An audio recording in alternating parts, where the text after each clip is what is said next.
Hey kid, don't ever let them get inside your head. They'll tell you what to do in life instead of everything you know that you could get. Don't let them guide your life towards regret. I'll fight for what I love with every breath. My past is filled with things I won't forget. I use them all to push me to my best. So treat the worst of times just like a test. If only I could go back in time, I'd tell myself that everything will end up alright. Just push yourself, test yourself, figure out what you like, and find your limits, don't be rigid, always work towards a prime. Surround yourself with open minds, people can change your life. A few friends with intent can help you feel alive. Find a passion, take some action, and with a little time, just be patient, make a statement, try to enjoy your life. They'll try to kick you while you're down. They wanna rise up while you drown. They wanna fill your head with doubt. They're silently scared that you'll figure it out. I'll make it look like I'm losing, won't bother hiding my bruises. And when they finally think you're wounded, then it's your chance to be ruthless.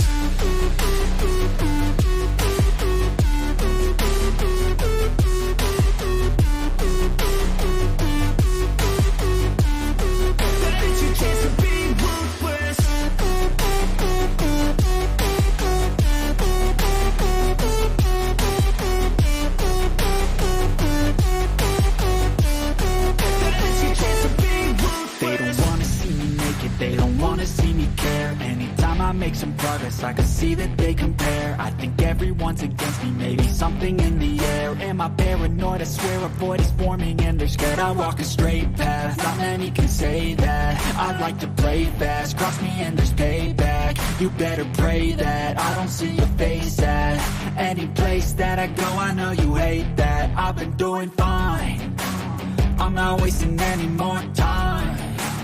I live for the fight and the climb. I think that the pain that's deep inside is what defines. So I won't give up, I'm gonna make it to the top. I don't care what's in my way, I swear I'm never gonna stop. I could fall flat on my face and I swear I won't get back up. Cause I don't deserve a thing and the road ahead is tough. They'll try to kick you while you're down. They wanna rise up while you drown. They wanna fill your head with doubt. They're silently scared that you'll figure it out.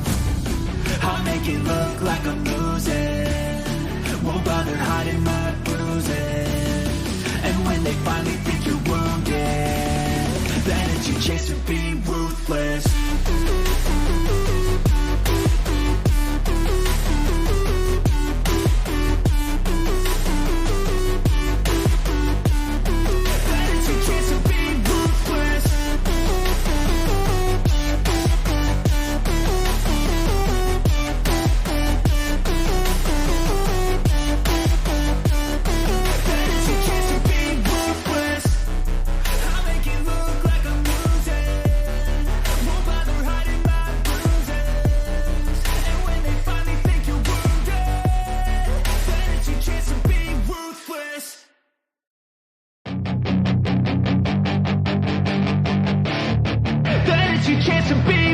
Hey kid, don't ever let them get inside your head. They'll tell you what to do in life instead of everything you know that you could get. Don't let them guide your life towards regret.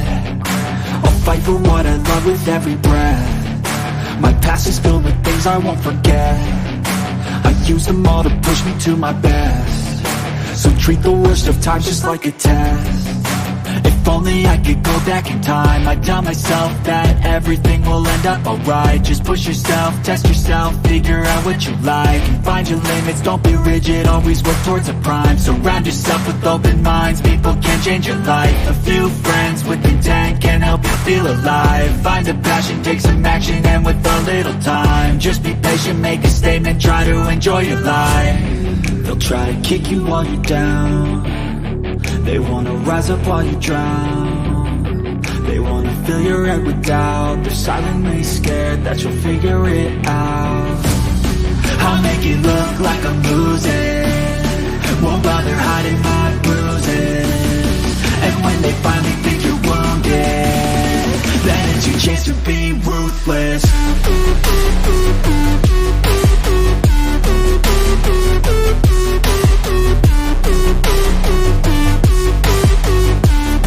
That is your chance to be ruthless.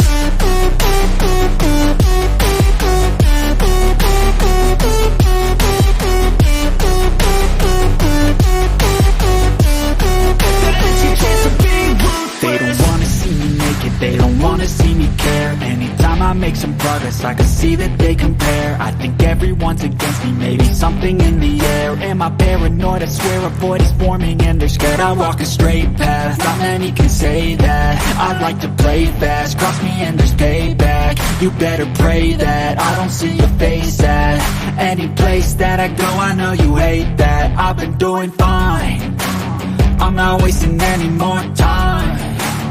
I live for the fight and the climb, and I think that the pain that's deep inside is what defines. So I won't give up, I'm gonna make it to the top. I don't care what's in my way, I swear I'm never gonna stop. I could fall flat on my face and I swear I will get back up. Cause I don't deserve a thing and the road ahead is tough. They'll try to kick you while you're down, they wanna rise up while you drown. They wanna fill your head with doubt. They're silently scared that you'll figure it out. I'll make it look like I'm losing, won't bother hiding my bruises. And when they finally think you're wounded, then it's your chance to be ruthless.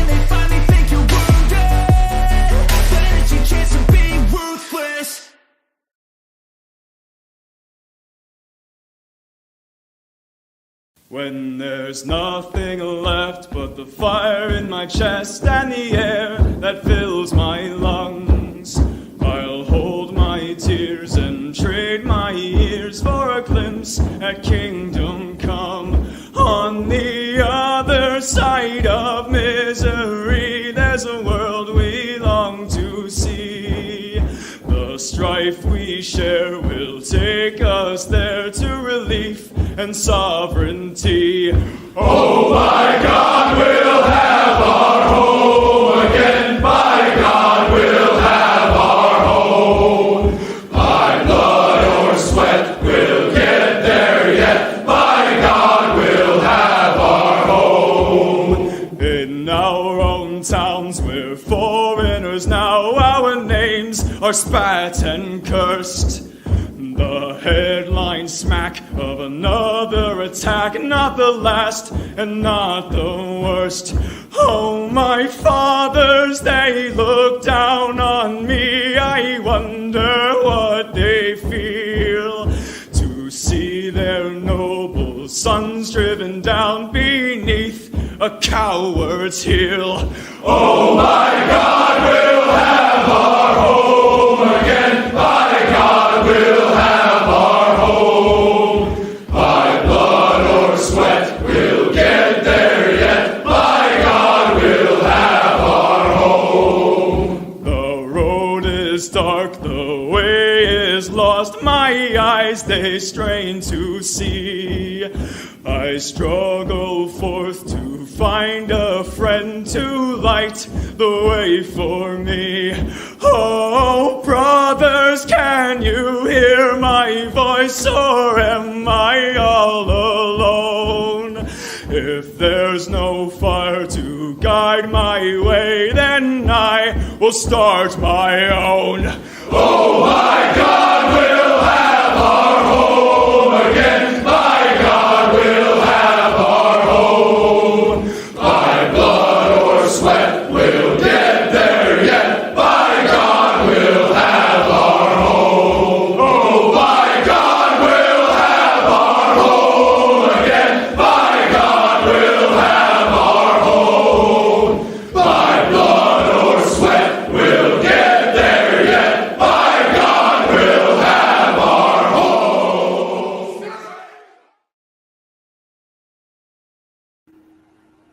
Ancillary stories today. Aptera's newly revealed and futuristic solar EV prototype has 1,000 miles of range, a frangible piece of junk. Lawyer says that Martha's Vineyard migrants were told to give falsified documents, and Dems push DOJ to probe DeSantis over migrants. But there's no easy legal answer. Featured story of today, though, is the book Me and White Supremacy helps you do the work of dismantling racism. Go free lesson of the day is the Western sunrise and whiteness. What in the hell is that? Do you need a prescription? Yes. From the glossary, reputational investment. The MP as well today. Whites aren't your people. White people aren't a people. And we have a guest today, the one and only. He'll be with us at around 6 to 6:15-ish. The one, the only, No White Guilt Clips. Your calls, questions, and comments. And then, everyone, there is this. Indians capture a cowboy, and they take him back to their camp to see the chief, who will decide what will become of him. The chief says, "We're going to murder you in 3 days on the full moon. But because a white man saved my life, I'm going to grant you a wish each sunrise between now and the full moon. The only stipulation is that you can't wish for things that I cannot grant." The following morning, for the cowboy's first wish, he asks for his horse. Confused, the Indians bring him his horse. The cowboy lovingly scratches behind the ears of his horse and then whispers into one of them. When he finishes, he slaps the horse on the ass and he gallops off. Later that day, the horse returns with a beautiful blonde woman.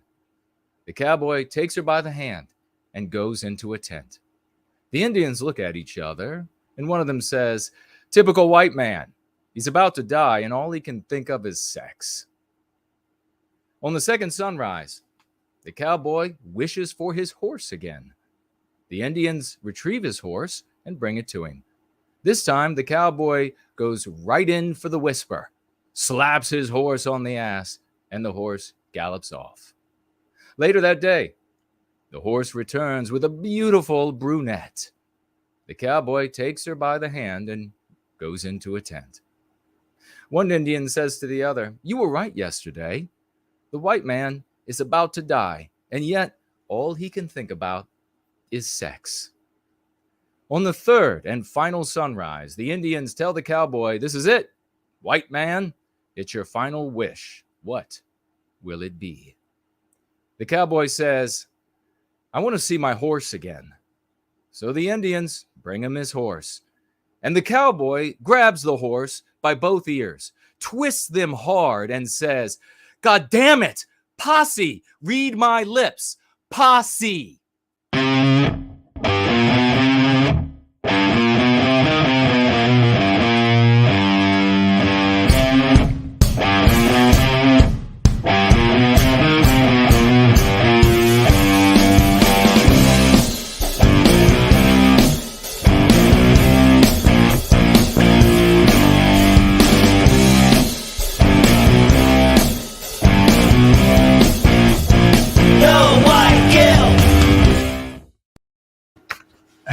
And we are going free. It's 5 p.m. Eastern Standard Time in once great state of Virginia, outside of Mordor on the Potomac, 7 in Sydney, 10 in London, and midnight in Moscow. If you would like to ask a question over the course of this gathering, please tag me as No White Guilt. No White Guilt. You have to tag me as No White Guilt. If you would like to financially gift, you may do so. Every financial gift is read over the course of this gathering. You can do so at Entropy. You can do so at Odyssey. You can do so at Cash App. The URLs for all are in the description below. You may also financially gift with cryptocurrency over at nowhiteguilt.org. And click on the financial gift tab. You'll see the wallets that we use, as well as a snail mail address over there. And you can use a cryptocurrency in Cash App as well. It is a gorgeous day in the once great state of Virginia. I hope it's gorgeous where you are. If you're looking at me, it's gorgeous. So why don't we go ahead and get started with some of our ancillary stories today. Let me know if anything's going on with the stream, because it has been doing some weird things over here on this end. We want to make sure it's working properly. I said posse. Damn it. Aptera's newly revealed and futuristic solar EV prototype has 1,000 miles of range. A two-seater with no storage space and extremely fragile. Aptera Motors has been taking its time to make sure its first solar electric offering is perfect before offering it as a production model. They're not kidding. Do you remember all of those years back? It's been like 30 years. It's been 40 years when they started having these races with these solar-powered pieces of junk. And they're like, it crossed Australia in like 39 years. That's how fast it is. They said they have been making serious strides lately and just offered the Gamma version for a public debut in San Diego. The unveiling of the Gamma version is the third from Aptera since it's first announced the design back in 2019. The company has suggested that the three-wheel vehicle, totally stable, I'm sure, might make it into production as soon as next year, and you will be forced to purchase one at a cool $50,000 for a fragile piece of junk two-seater with no storage space. How about that? Give it up for Aptera, ladies and gentlemen. And we have this. Lawyers say the Martha's Vineyard migrants were told to give false documents. Yes. As I see these lawsuits coming in for the movement of these border crossers, these intruders who were wonderful people but were not necessarily invited, I wonder, why is it that we are the only thinking people, that folks in politics, especially the Republican Party, they don't have two brain cells to rub together? Nevertheless, the migrants who crossed the southern U.S. border and were later flown to in two plane loads, that's it, to Martha's Vineyard, were given falsified addresses corresponding to random homeless shelters for their official paperwork, according to a Boston immigration attorney. It's not like there's a whole cottage industry for falsifying the lax requirements on documentation concerning the country from which you are supposedly fleeing that takes place at the border of the United States. It's not like there is a cottage industry doing that already. But when it's anti-whites, it's okay. That's why you have to take these things into consideration when you don't send two plane loads, but 2,000 plane loads to inundate places like Martha's Vineyard, a veritable sea of wonderful people from south of the border. Rachel Shelf suggested Friday that this was done purposefully by the Department of Homeland Security officials to make it more difficult for the migrants to stay in the country. Florida Governor DeSantis took credit for arranging and funding the flights, which landed Wednesday afternoon at the wealthy island community off the coast of Massachusetts. He aimed to make a point about the surge in migration along the border with Mexico, even though his state does not abut the country. The Miami Herald reported that Self is assisting with the migrants' cases. She told the reporters that about a group of 50 men, women, and children, largely from Venezuela, which is what I would do. I would make Martha's Vineyard New Venezuela. New Venezuela. And like I said yesterday on Going Free, if you were with us yesterday evening, I would have wonderful video footage of women and children from Venezuela trying to cross the bridges to get over to Martha's Vineyard, and have the video of the state troopers and the National Guard out there to prevent the women and children from entering. There is your power. There, are you listening, DeSantis and his staffers? I know you are. She told reporters, okay, let's see. Some of the migrants had specifically told the DHS agents that they had no mailing addresses in the United States. No shit. They had allegedly been instructed to notify U.S. Citizenship and Immigration Services, the wrong agency, once they changed addresses. This is especially troubling, as anyone with even the most basic understanding of the immigration process in the U.S. was not the agency with whom the migrants would have to record their addresses, as though any of this is being recorded. What a joke. What a joke. You can't play by rules with these people. They have no rules. Dems push DOJ to probe DeSantis over migrants, but there's no easy legal answer. When Florida GOP Governor Ron DeSantis transported migrants by plane to Martha's Vineyard, he turned a political stunt into what could be a serious legal battle. They're suing, ladies and gentlemen. They're suing. They're suing the intruders, who are wonderful people, but they don't have an invitation. That makes them an intruder. They are suing.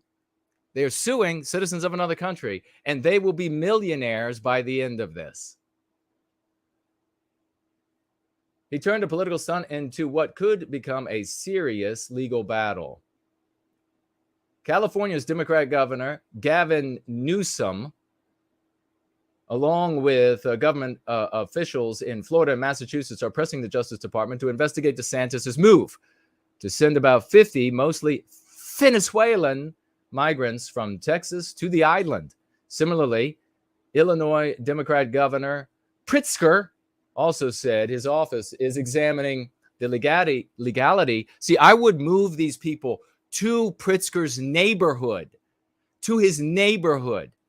And then all the talk about whether or not it's legal, whether or not will be overshadowed by Pritzker in that neighborhood freaking out. And I would be there with video, because I would be the governor of Virginia in this fantasy. And I would be there with WETA Virginia videotaping everything of how these poor women and children are being shoved out of this neighborhood, Pritzker's neighborhood. That's what I would have videotaped, because that would overshadow every single legal battle everywhere across the internet. They would be talking about that and showing that on the video. That's what would matter, not whether or not they could talk all day long in the establishment media about how, well, there's going to be a legal battle. Were they legitimately moved, and are they going to be sued, and are they going to win? And here's the video of these anti-whites moving these Venezuelans out of their neighborhoods with military, National Guard, out of Martha's Vineyard with National Guard. California's Democrat, similarly, Illinois Democrat Pritzker also said his office is examining the legality of busing migrants to his state after Texas GOP Governor Abbott bused them, hundreds of migrants, to Illinois over the past 3 weeks. See, hundreds is not acceptable. Hundreds, couple of plane loads, is a political stunt. I thought they were going to do something real with this, but of course they're not. Get them their panties. Newsom on Friday said his administration was collaborating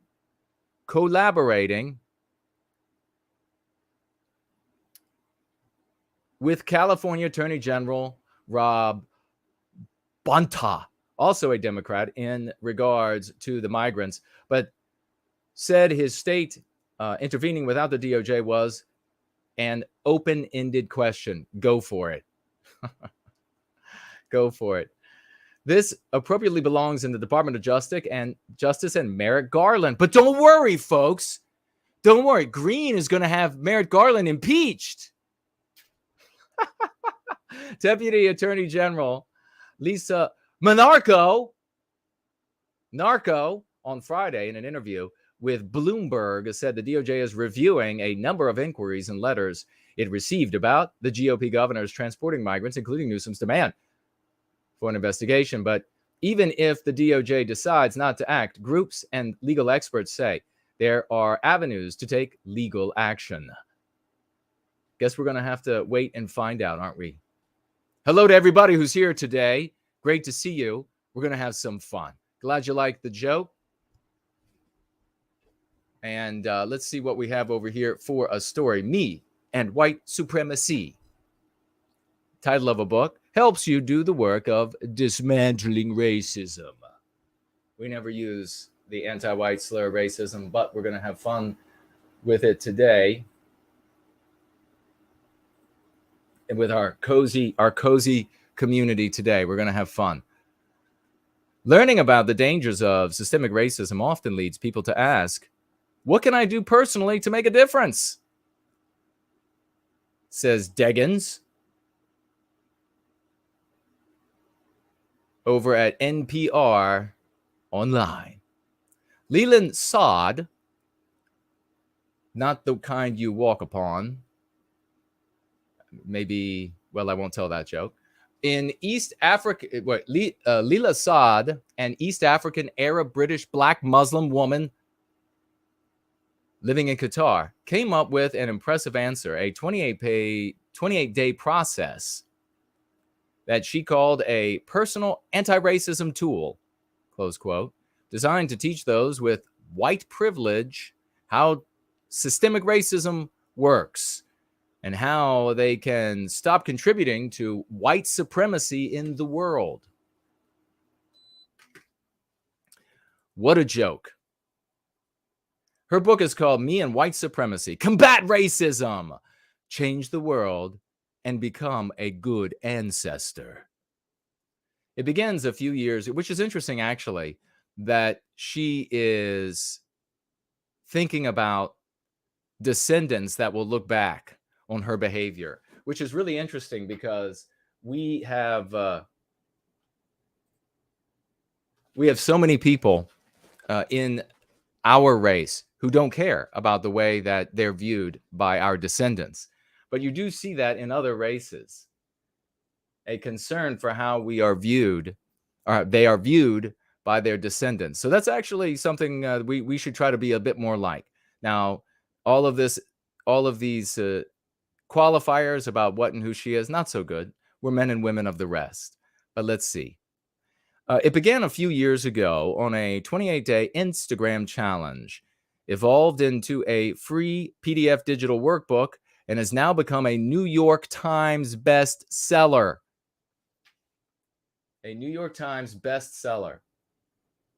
Are you all seeing the same thing I'm seeing, that we have under 100 people watching? Are you all seeing that? That seems a bit different from last week.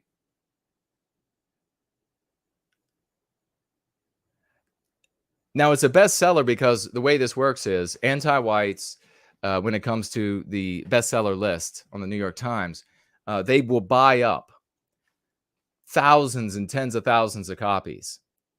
And everyone knows this. It's an open secret. But maybe it's just my opinion. You can go check it out for yourself, whether or not it's true. But you can then go, I guess, conclude that indeed they just buy up tens of thousands of copies. They'll give many of them away, and then they will actually just destroy others, so that the book that they want to be in people's faces, especially these white, pinky in the air, pseudo-intellectual anti-whites, they want them to think, well, this is what thinking people actually believe. This is what thinking people are actually into. This is what thinking people actually endorse. This is their morality. And so therefore it should be yours. Nobody wants to read this garbage. We actually have a method that corrects the totality of the world and will bring back Western civilization from the brink, and therefore the world from the brink. But this instead is what's being pushed out to the masses by these people. Began a few years ago. It was sold out at Amazon when we received this interview. When we recorded this interview. But Saad reported that her publisher was working to print more copies. Could you imagine? Could you imagine this garbage? The publishers working overnight, paying staffers to work all through the night to be able to churn out more of this garbage because it's just in such demand. Saad's process involves, but in all honesty, it probably is in great demand by crazy white teachers, anti-white white teachers in the United States who are busy infecting their children with this garbage. Saad's process involves defining terms like, quote, white centering, which is the belief that white culture, values, and norms are the normal center of the world. Well, you came to our country. You came to one of our countries that we create. And in our countries, our culture, values, and norms are the center of the world, bitch. And if you don't like that, then you can go back. Where did it say? So she's East African. So go back to East Africa. If you want your people to be centered, then get the out of the West. Stop complaining that there's something wrong with us. But the reality is that we are not centered in Western civilization. White people are not censored or centered. We are censored. We are denied the right to speak. We have our tongues and teeth cut out and knocked out. That's the reality in the West. She's speaking to the anti-white narrative. In the anti-white narrative, the excuse to do all of these horrible things to us, the excuse to white erase us, for example, is that we are just constantly centered, our culture centered. If you go to any school in the West today and you start celebrating Western civilization for being Western and a creation of white people, and you celebrate white people, they will call the cops. That's the real West today. That's the real Western civilization today.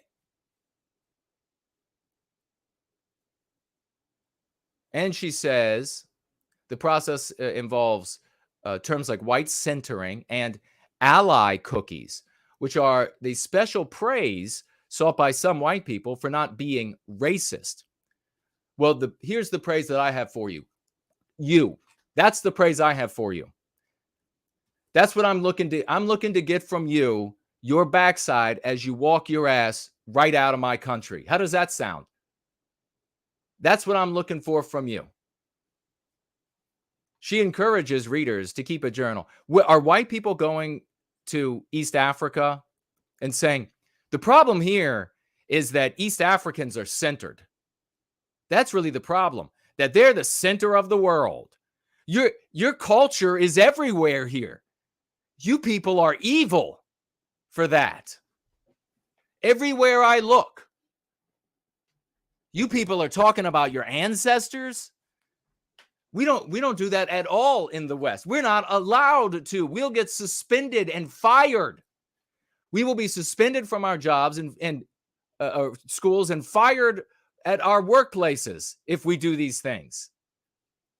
And make no mistake, some of these tens of thousands of copies that were bought up for the purpose of putting it at the top of the bestseller list will be given to the company where you work. And so be ready for the anti-white obedience training coming up next fall. She encourages readers to keep a journal and write answers for tough questions like, quote, what negative experience has your white privilege protected you from throughout your life? What negative experiences? So in other words, I want you to use your imagination, because it's not real. None of this is. You're going to be imagining what it would be like. This is, quote, the work, as Saad described it. And yet, what are you going to see these white people doing as we just go beyond the bottom of the hour? What are you going to see them doing? Well, they're going to be prompted by their professors, teachers, and the people running the anti-white obedience training at work to say, well, your white privilege, what has it protected you from? What kind of things happen in the non-white ghetto? You're protected from that. Oh, that's because you're white, you're protected from that? It's not because your parents and their parents created Western civilization and moved away from dangerous places and cleaned up dangerous places. It's not because of that. No, it's just because you're a white person. You don't have to put up with that, surely.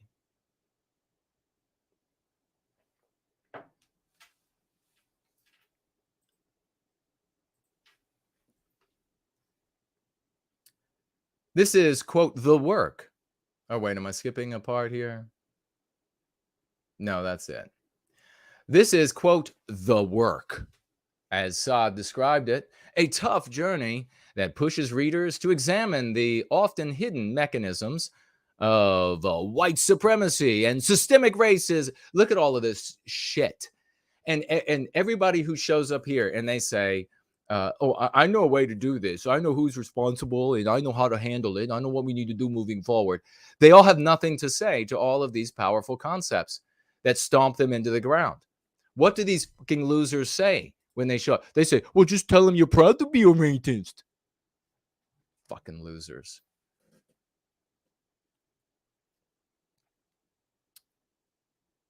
Pushes readers to examine the often hidden mechanisms of white supremacy and systemic racism in our lives. As an African-American journalist who has written more than a few times and being paid handsomely by NPR, I'm sure, for being an African-American rather than competent. A few times about the subject myself, I had 1,000 questions for Saad, starting with a simple concept. How do we guilt the out of white people? That's really what I want to know how to do. The word that struck me as I was reading through your book was discipline. You're asking for discipline from people to take on a demanding process with no easy answers. How do we victimize white people? And then this is about learning how to identify how you're seen in the world and how you see yourself so that you can essentially betray it. So that's this anti-white claim is that everywhere they go, they're seen as less than. It's in so many ways, less than in so many ways. Well, I tell you what, if you're seeing them as less than in so many ways as a white person, you're getting ready for that anti-white lynch mob. You're getting ready to be dragged before an anti-white tribunal. So I can assure you, we're not seeing you as less than so that you can betray that. So you can say, quote, I'm not going to play this game anymore. I'm not going to walk on this earth as if I am superior and treat people as if they are inferior to me. That's white people. That's what she's saying about white people. The first exercise in the book is on white privilege. Can you believe? Oh, my God. When you hear, quote, white privilege, you may think, yes, white people, quote, white people shouldn't be privileged. But that isn't as bad as white supremacy. And again, what were the people showing up saying? Oh, I can tell you what to do about this. They would say, yes, say to these people that you are privileged and you deserve it. Idiots.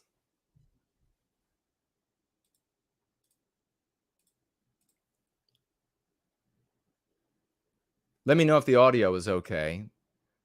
Software is acting up a bit. When you hear the words white supremacy, you're thinking of the KKK neo-Nazi and skinheads. And what I want people to realize is that white privilege, all of those things, is a part of white supremacy and upholds white supremacy. So last night we were just talking about the FBI and the anti-whites in the federal government expanding, dilating the description and definition of what it means to be the monster in the anti-white narrative, the evil in the anti-white narrative, because they cannot find enough people that fit the stereotype of the monster in the anti-white narrative. They need more. So they need to expand it. And this you see in this author doing the exact same thing, expanding the definition of the monster in the anti-white narrative so that they can victimize more and more white people.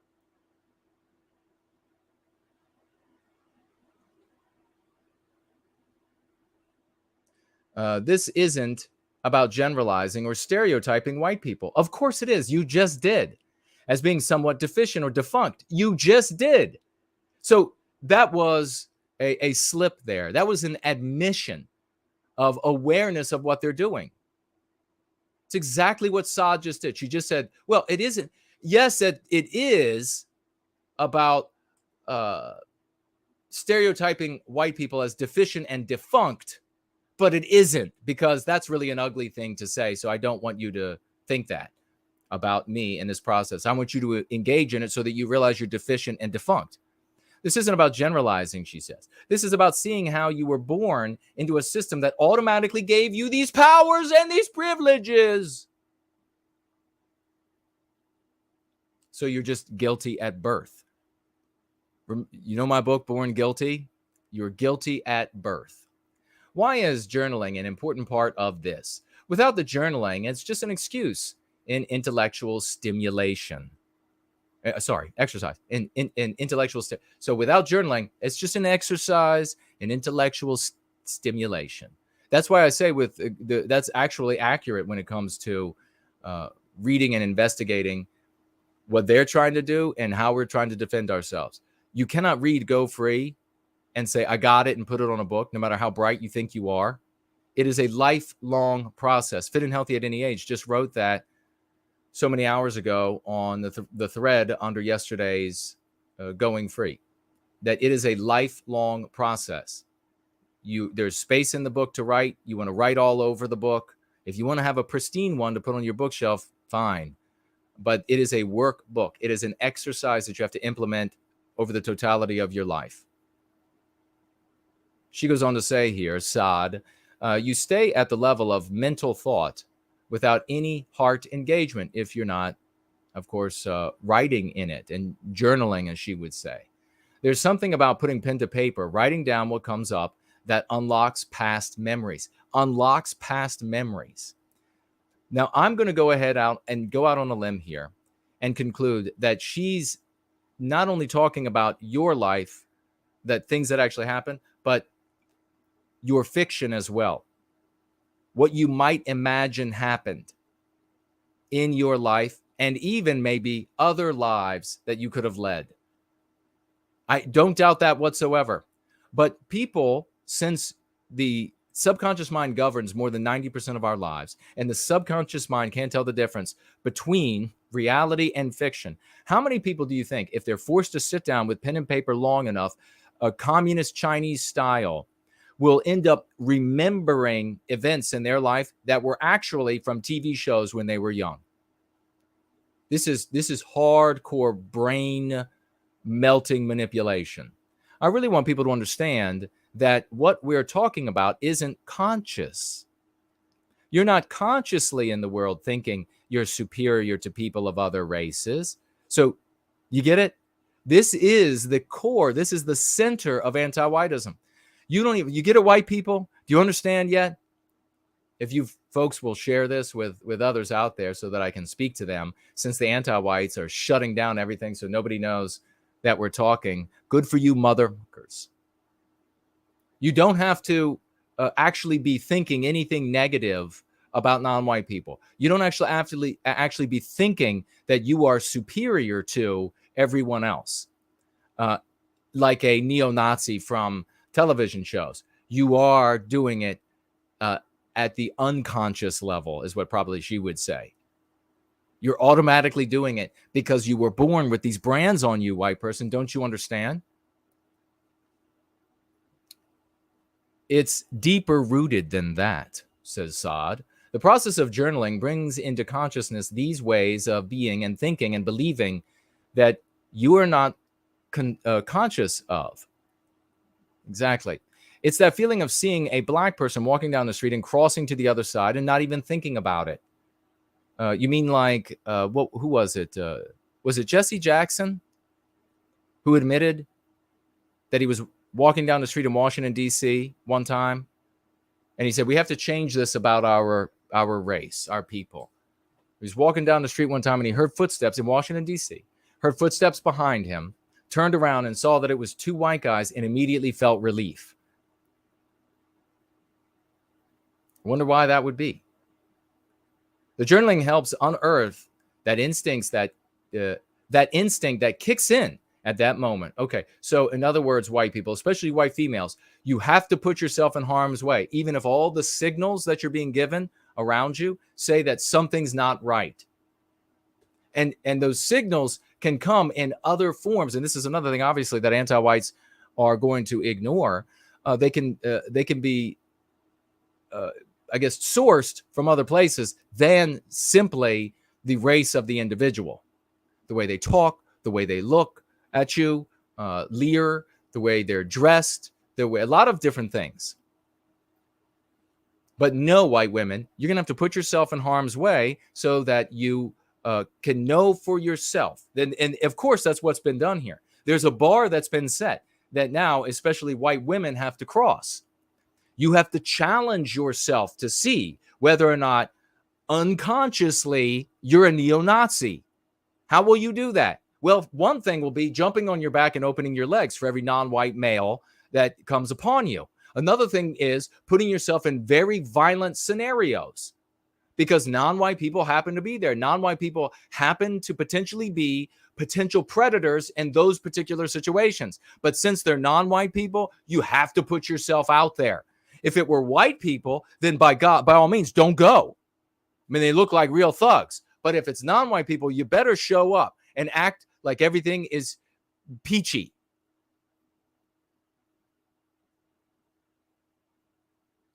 Can you describe what, quote, the work is? Okay, where are we? Despite the title, people initially think, then they think when they see it, it's not for the, quote, bad people.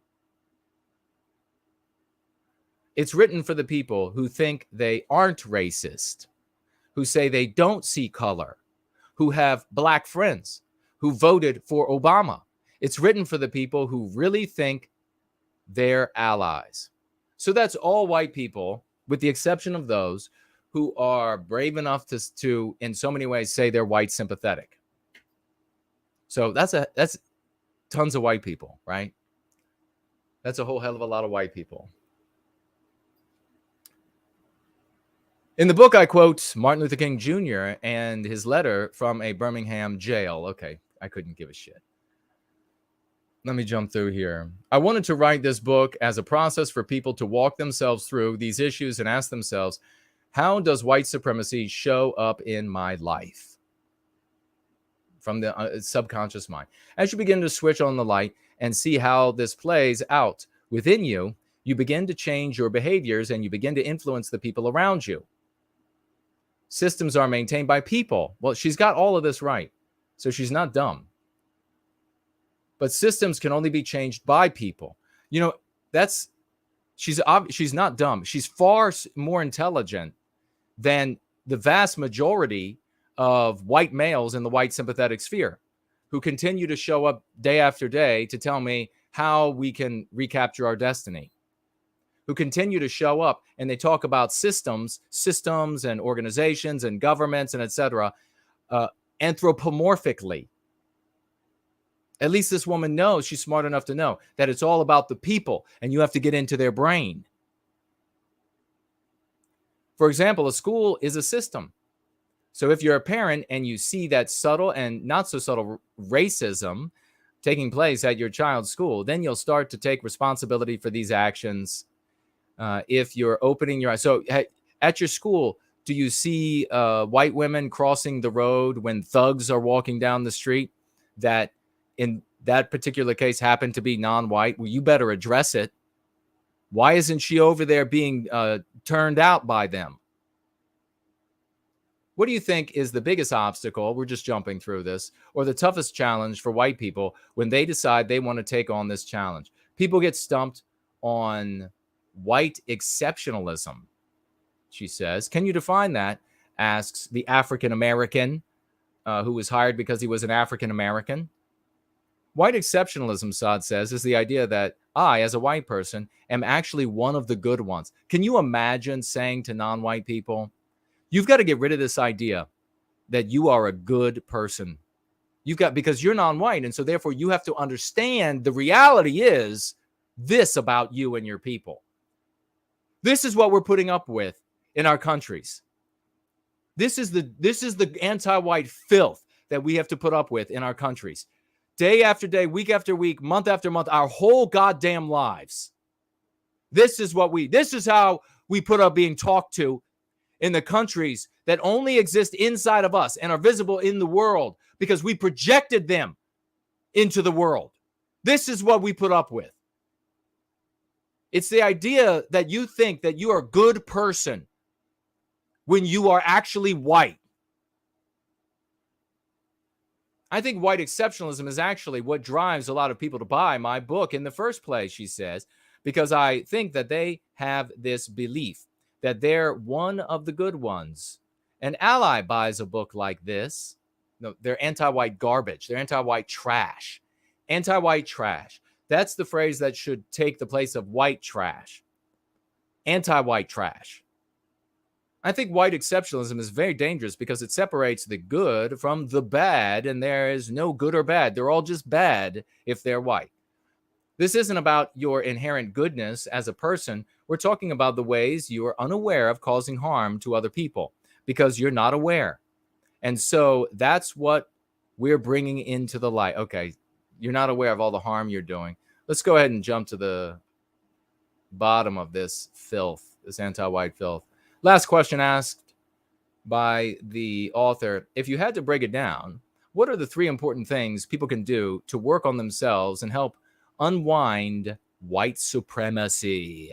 Number 1 is this work begins and ends with yourself as an individual. God, she's so much more intelligent. You know, all of these white people in the white sympathetic sphere that have the big brain thoughts and everything. This non-white woman is far more intelligent than they are. Far more into this non-white, anti-white woman is far more intelligent than they are. But so many of you are over there getting their takes on shit. The one place where we have complete control is within yourself. So when you think, quote, where do I start? What do I do? It's you. You need to start with you first. If you start doing things outside of yourself, if you think that you're here to save black and brown people, remember, you're not here to save us. You're here to ruin yourselves, to attack your race endlessly until there's nothing left. Biologically white erase your race by having children with non-white males. That's what you are. Have none at all. Have fur babies. And then all the white people around go, chuckle, chuckle, fur baby, that's so funny. It's not funny.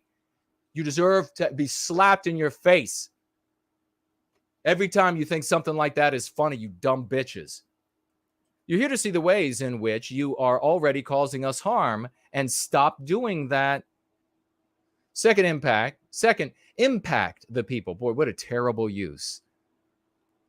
Impact the people you are in relationships with. Your parents, your kids, cousins, friends, bosses, whoever. Do you think she's been listening to me? I mean, this is unbelievably more intelligent than the rest of the white sympathetic sphere, with the exception of us. You have the ability to influence those people. So take what you've been learning about yourself and have those conversations with people with white privilege in your life. Because when you're doing the work within yourself, you're actually able to understand what they are thinking from a more empathetic point of view, as opposed to just preaching at them and saying, that's racist. Sometimes the call out is necessary.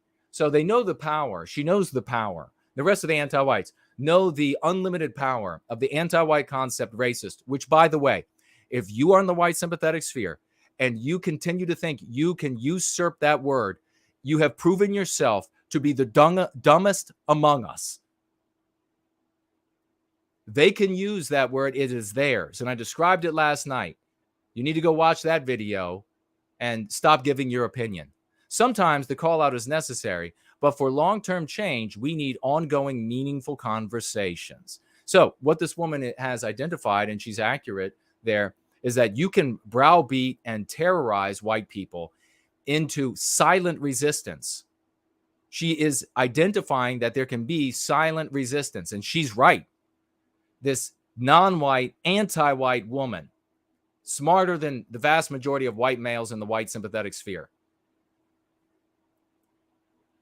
So she wants white people, anti-white white people, to work on themselves with the idea that they have invisible hatreds and invisible privilege and invisible this and invisible that, and then to take this to these people with silent resistance and work that out of them so that they too can become anti-white and hate fuck out of themselves and their children and everything else. Destroy the white race. That's what she wants. Lastly, look at the systems around you. What do you benefit from? What do you create and sustain? So, how many times do you see white people giving away their inheritance to non-white people? All the time now. All the time. Betraying everyone who passed down their hard work, love, and labor, and money, and toil, and their egos, and their lives, and etc. Passing that all down so that each generation can work off the hard work of the other. And this scum is just giving it away because they've had it worked right out of them. And why have they had it worked right out of them? Because it's your fucking fault.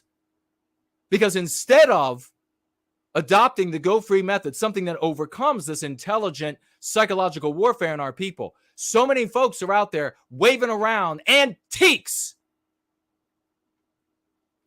talking endlessly about the crime statistics, bringing in, lauding endlessly.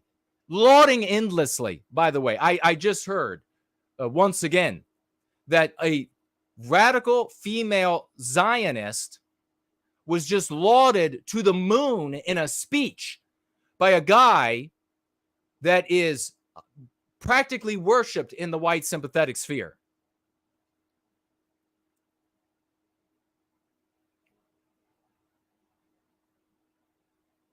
How do you change those things? We can't wait for lawmakers and policymakers and politicians to change things. They have a vested interest in things staying the same. But you, as this collective, can effect change by saying this isn't actually what we want. We're going to hold you accountable to a different world. It's a beautiful segue, isn't it? This is what Saad, the anti-white nonpareil. I mean, this woman is bright and vicious as all hell. She hates the white race, and she wants us all victimizing the white race. Every single one of us, ourselves, our friends, our family, every white stranger we find out there, by getting to every white individual so that institutions change, so that politicians change. I'm going to read that again. We can't wait for lawmakers and the policymakers and the politicians to change things. I want you to imagine that this part is actually coming from us now. We can't wait for lawmakers and policymakers and politicians to change things. They have a vested interest in things staying the same. But you, as this collective, can effect change by saying, this isn't actually what we want, politician. We're going to hold you accountable to a different world. And that, my friends, is exactly what we are doing. And we are going to have up in just a moment the great, the one and only No White Guilt Clips, a perfect segue. And we will be right back. Western civilization is at risk of collapsing under the weight of anti-whiteism. Anti-whiteism is all concepts, ideologies, actions, and everything deriving therefrom, such as opinions, policies, laws, and rules, that inflict injury on Western kind and Western civilization. There is no Western civilization without Western kind. If you care for the well-being of Westmen and their great civilization, read Go Free by Jason Koehner. Arm yourself with the psychological defense for the psychological warfare being waged against Westmen, and spread this knowledge to others. Become an advocate for white well-being. Support white positive persons and organizations. Let anti-white persons and organizations know that you disapprove of their words and actions. Call out anti-whiteism wherever you see it. Protect children from anti-white indoctrination. Do whatever else you feel is best within legal means to help ensure the well-being of Western kind. Thank you in advance.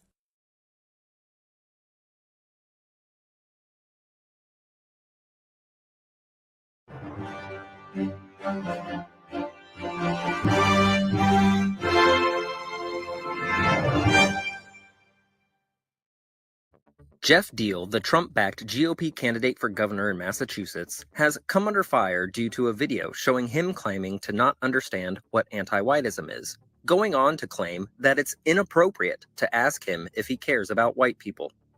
This is strange because Geoff clearly cares about non-whites.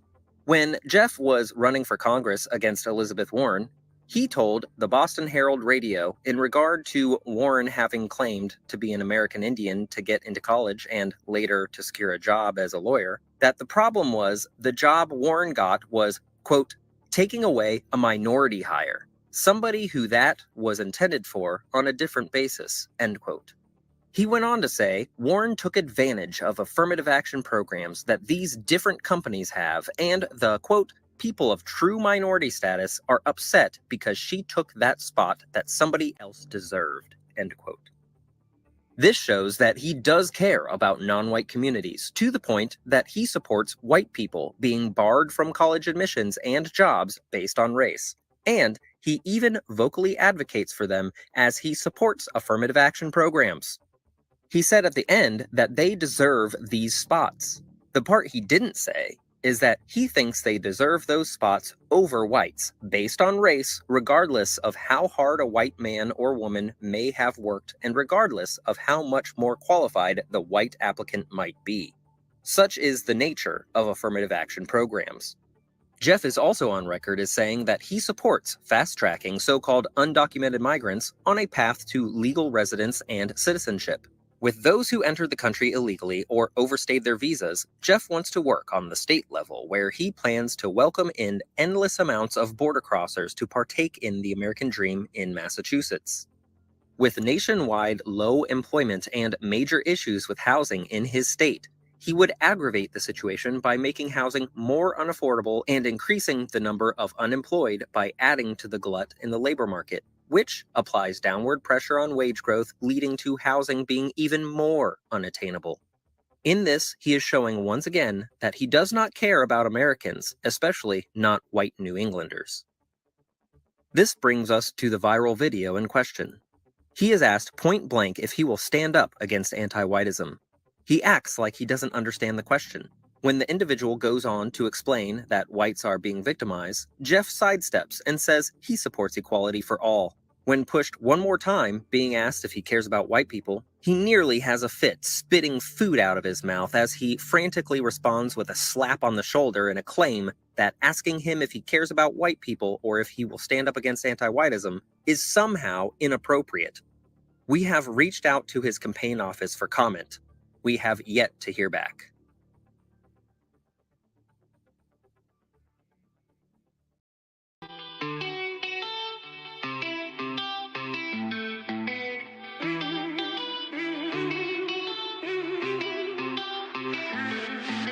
I never hate my race, but until recently I didn't know history class was jacked completely. Found my new family with the team going free. My old family doesn't understand me, cause I am so pro-white. No coke, no Sprite, I am rolling with the bubbly, gonna be more white. I saw them twist history right before my very eyes. Insurrection Day, it's in the book and it's all lies. But now I am alive and well to tell it. But will generations down the line be able to sell it? I've always been a thinker on the search for both sides, but they label me an outcast and they cannot tell me why. Guess I'm just a black sheep, white boy who doesn't hesitate to make a lot of fucking noise. I'm the black sheep, white boy, and I wouldn't change a thing if I ever had the choice. Cause the red's the color I bleed. Yes, we all do bleed red.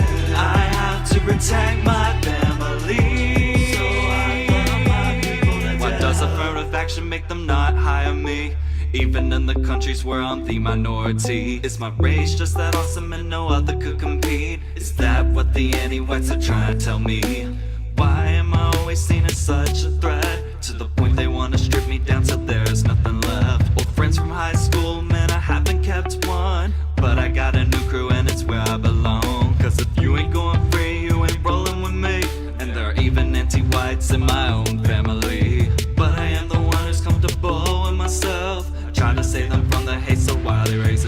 Cause I'm the black sheep, white boy who doesn't hesitate to make a lot of fucking noise. I'm the black sheep, white boy, and I wouldn't change a thing if I ever had the choice. Cause the red's the color I bleed. Yes, we all do bleed red. I have to protect my family.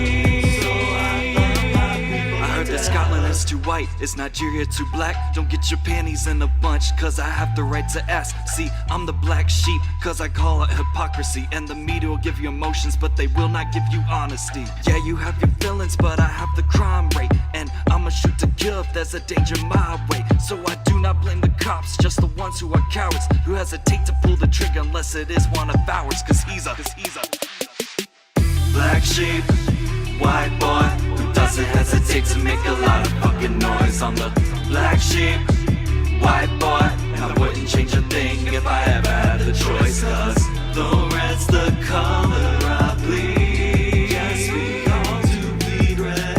I have to protect my family, so I love my people to death.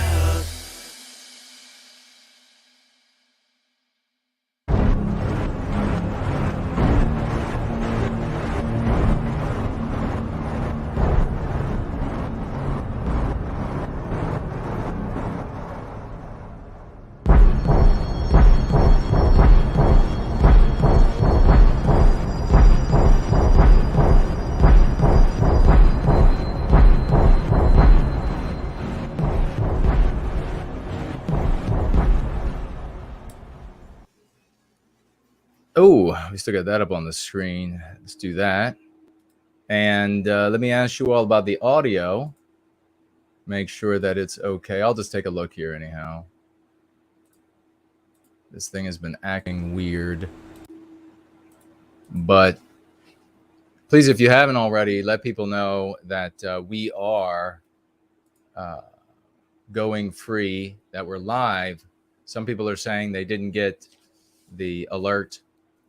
And what a surprise. Over here at Entropy, we have the great Yiz, the Unique and Unifier, financially gifting $5. Thank you so much, sister. Weekly Folk Tithe, to thank this community for the great work everyone does.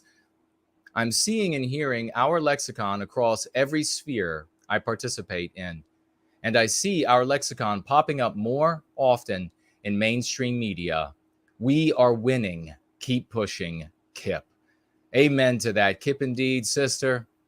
And we are winning. We are making enormous changes. And now today you can type. Ladybug just pointed this out to me earlier today in a message, that you can type anti-white into a search engine, and current news articles, just many current news articles come up with anti-white and increasingly anti-whiteism in them. And you will continue to see that and more of the lexicon because of the efforts of our community. And we're going to be the only ones that are going to, I guess, be aware of it. The anti-whites are going to keep us, ostracized and quarantined, so that as few people as possible can find out about us. And the white sympathetic sphere are going to do next to nothing to mention the good work that we are doing, the successful work that we're doing, because it's successful, and they're not. So that's the issue. Let me spin around here to Cash App. And we have, starting off,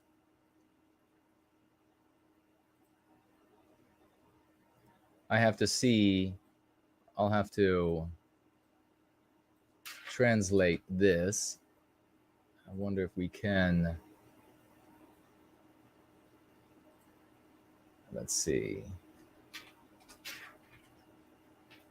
Is that going to work? Come on. Yes. All right. A financial gift of $1.98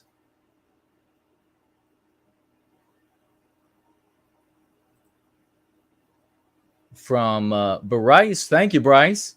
And he says here, this is presented in recognition of outstanding service to white well-being. Yes, thank you for that. I really appreciate it. And we have our dear sister, I love Jesus Christ, coming in with her $10 financial gift. Bless you. Thank you so much for that. I really appreciate it. $10. And she says, for white well-being. Amen. And thank you for that. Ever rely. She is like the sunrise and sunset. She's always going to be there. God bless you, sister. And we have a twin bright stars. Thank you so much, good brother. Light of the twin lamps. Financially gifting $20 US. So let's get this gentleman some 07s and some raucous emojis. We really appreciate it. God bless you. Thank you so much. With those $20, he says, for anti-whites, whites exist, but race doesn't. Yeah, exactly. Great point. And thank you so much for the financial gift. Raucous emojis. Art Acrobats is in here with $3.09. Great to see you, good brother. And he says, she anti-whites cry out in pain as they stab us. Well, yeah, precisely. Talking about this Sod woman with this book that she's now, she's New York Times bestseller. She's now got a lot of money, and she can go out, and if she made just a couple of small sound investments, she's set for life for being an anti-white. And you know who else is set for life are people who get given $2 million as a single financial gift, and then they go out and buy a castle instead of working for our race with that money.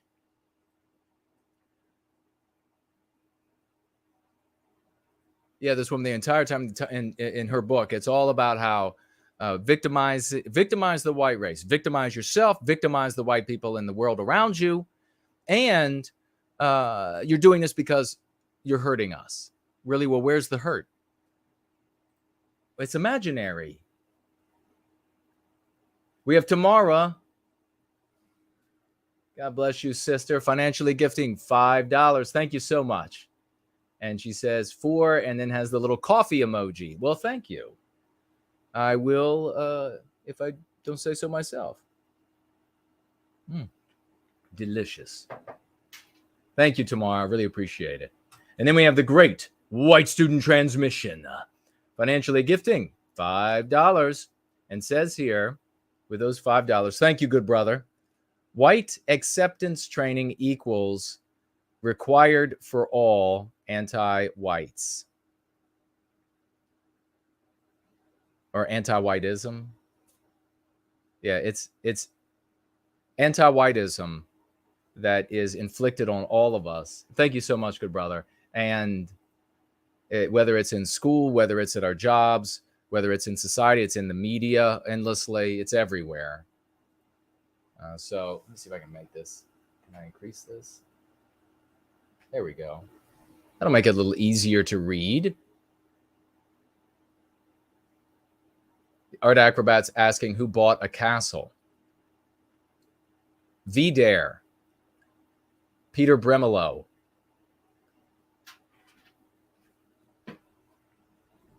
Given $2 million by an unlikely source. And then instead of working for our people, buys a castle for himself. You imagine. Yeah, the day's not going to come when somebody financially gifts $2 million to the work that we're doing here. And then the headline is, Jason bought a Bugatti. You know, the thing that's really ridiculous about this is that there are tons of people in the white sympathetic sphere that think that the purchase of the castle is totally legitimate. They think, oh, it's cool, man. Somebody in our sphere has a castle. They got a castle. Instead of, how did everyone not abandon him immediately? How did everyone not turn their backs on him immediately? It's because of how far our people have fallen. But there is someone in our midst who, instead of falling, is skyrocketing. ladies and gentlemen. And we just saw that great news segment by Westmen Media, which is marvelous, about Geoff Diehl, this politician. He's held office at the state level and running for governor of Massachusetts. And we have articulated what needs to be done when it comes to these rebel Republicans, these people who they get the MAGA endorsement and then MAGA America, all these good people, rank and file good folks, they get behind these losers, these degenerates, these scum that refuse to say our name. So we articulated here the one thing that has to be done to finally put the issue to rest. Are these people actually representing us? Do they actually care about us? Because we're not going to accept the deceptive dog whistles any longer. We want politicians who are going to say our name, white race, Western kind. We want politicians who are going to say, the problem in the world is anti-whiteism. That's what we want, because those are the actual critical issues of our age. White people are not going to be gullible anymore, at least if we can have anything to do with that. We're going to put an end to this goddamn gullibility. This goddamn accept their deceptive dog whistles. Embrace their deceptive dog whistles. Like you see everywhere else. In all the so-called, this rebel, these individuals who are cheerleading the Republicans, these dissidents who think that they're pushing back against the Republicans. We see it everywhere. We've seen it 100 times, and we have had enough. So we articulated what has to be done. And one true champion, we talk about him all the time because he's always hard at work. He's making clips of yours truly. He's spreading those clips. And have you spread his clips? Because if you have not spread his clips around the internet, if you have not promulgated all of these wonderful clips that this champion has made, then you should be most ashamed of yourself. If you say, well, my community, fuck your community. The end of our society is nigh. And you're going to worry. Let me ask you something. Are you really going to get to your deathbed? Are you really going to lie on your deathbed and say on your deathbed, thank God I was never called a racist? Or I wish I had done more to prevent people from thinking that that I was a heretic to anti-whiteism? Is that what you're going to say to yourself on your deathbed? I'm so happy as you lie on your deathbed that I didn't offend the people on my Facebook. If that's your mindset, then get the cow. Because we want champions like this. Let's hear it, folks. 07s, raucous emojis, V's for victory, for the one and only No White Guilt Clips. Hello, good brother. Hello. Can you hear me? I can, man. So glad. Wonderful. So great to have you here. Oh, great to be here. Thanks for having me on. Oh my gosh, man. So you actually decided, you heard what we suggested here on Jason Goes Political, and you said to yourself, because you're a doer, you're a champ, you're a man, a true man of the West, because this is inside of you, because the spirit of the West is strong inside of you, you decided, I can do this, I will do this. So I guess first thing, before we even get into breaking that down, what do you have? This is your first time getting an opportunity, as far as I know, at least at this level, being able to speak to the white positive sphere. Do you have anything you'd like to share? Anything on your mind?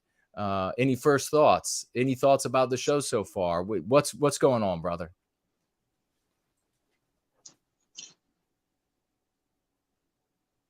Thoughts? Yeah, I'd like to ask the community,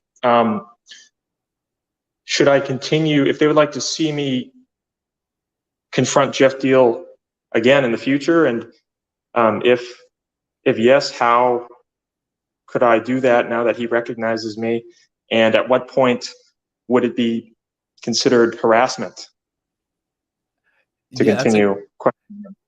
That's a great question, and I'll state it again now. I stated it yesterday, and I wanted to mention it later, but now's a great time. If there are people out there who have worked on campaigns, especially like the legal end of campaigns, whether you're a lawyer or not, but if you're a lawyer, that's great. Please reach out to me And there are numerous. You get to me on Twitter, you get to me on Gab.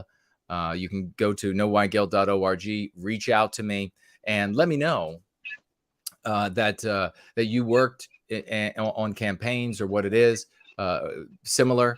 And I want to speak with you because I want to know. I have some questions. I want to know things like about at what point does something become questioning a politician become harassment? At what degrees can we work to run ads and speak out against politicians? Don't bother writing it in the live chat.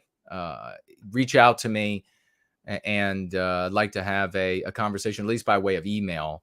That would work. So please, or if you know someone, please reach out to them and have them get in touch so that we don't end up in this process stepping on some sort of a landmine that can trip up our progress, because we'll deal with whatever it is whenever it comes up. That's the world.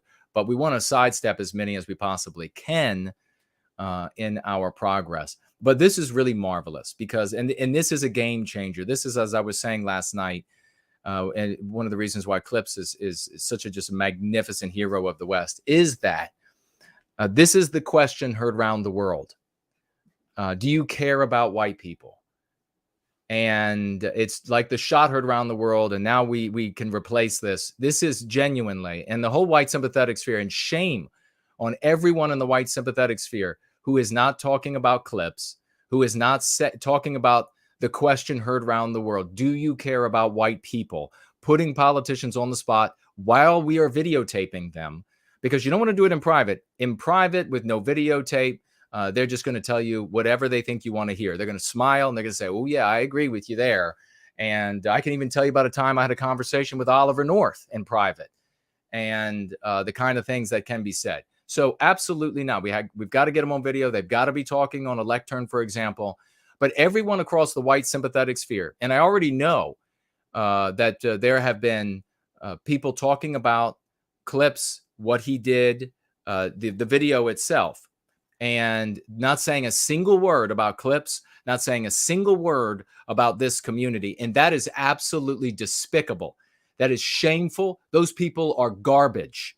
And if they're not talking about it at all, they're not running this video at all, they are garbage. I'm tired of putting up with this mealy mouth, be friends with everybody who continues to turn their back on me and this community and the heroes in this community. I'm not up for it anymore. I'm not up for it. If they want to be assholes, then I'm going to treat them as the garbage that they clearly are.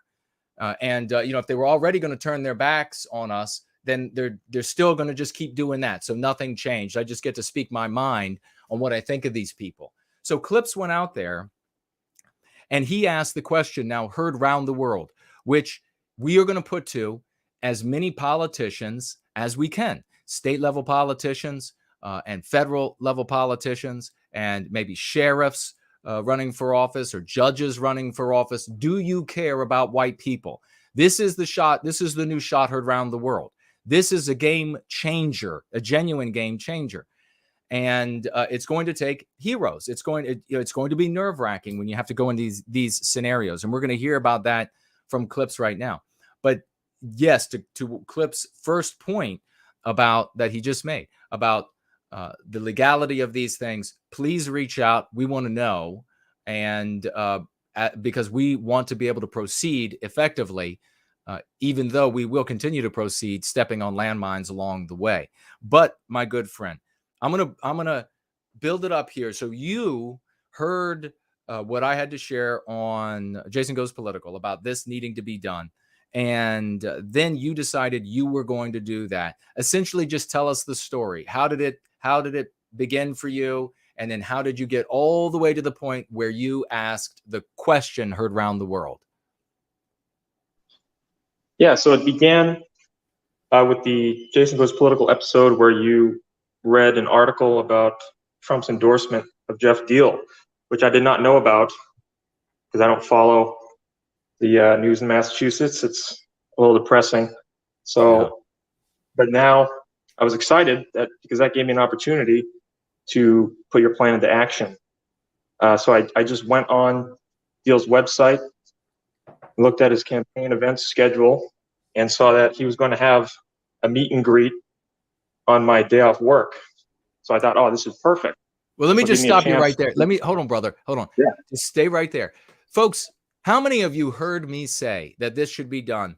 And then you decided to look into politicians that are close to you or sheriffs or whatever and see their schedules. Are they going to be holding a meet and greet? Are they going to be holding a Q&A at a town hall? How many of you actually did that? How many of you now are feeling a little bit of shame because the great Clips went out and did it? And did you even bother to investigate? Now you see the power. We provided the keys. We provided the keys on how to do this. Did you actually investigate whether or not there was somebody in your community that you could go ask the question of? So anyhow, proceed, brother. Pick it up right there. Yeah, so once I decided on a date, an event to go to, I began forming questions with the help of your tweets to Green and Bobert and Gosar, and also with the help of the White Wellbeing Open Chat. And in particular, I want to thank Mr. V and Lovely Porridge, who told me to keep the questions brief and direct, which I think contributed to Diehl's paralysis because he had less time to think of a response. And I edited out like a 30-second part of the video where he was just like looking around in the other direction and speechless. But yeah, I want to thank Mr. V and Lovely Porridge. And so once I had the questions, I practiced asking them until I felt confident, and then headed out to the event. And once I got there, I felt good on the way to the event. I was pumped, was excited, I was angry. Yeah. And I got there, and then you were by yourself, right? Yeah. Wow, that's bravery, folks. That's he's going to be confronting. And I want to pause for a second right here, because every step of this journey is very meaningful, because Clips is not deciding, oh, I'm going to, and a big salute, a big 07 to Mr. V and Porridge and everybody who contributed in any way to helping Clips formulate questions and the like. God bless you all. This is the team coming together around planet Earth. Is truly remarkable.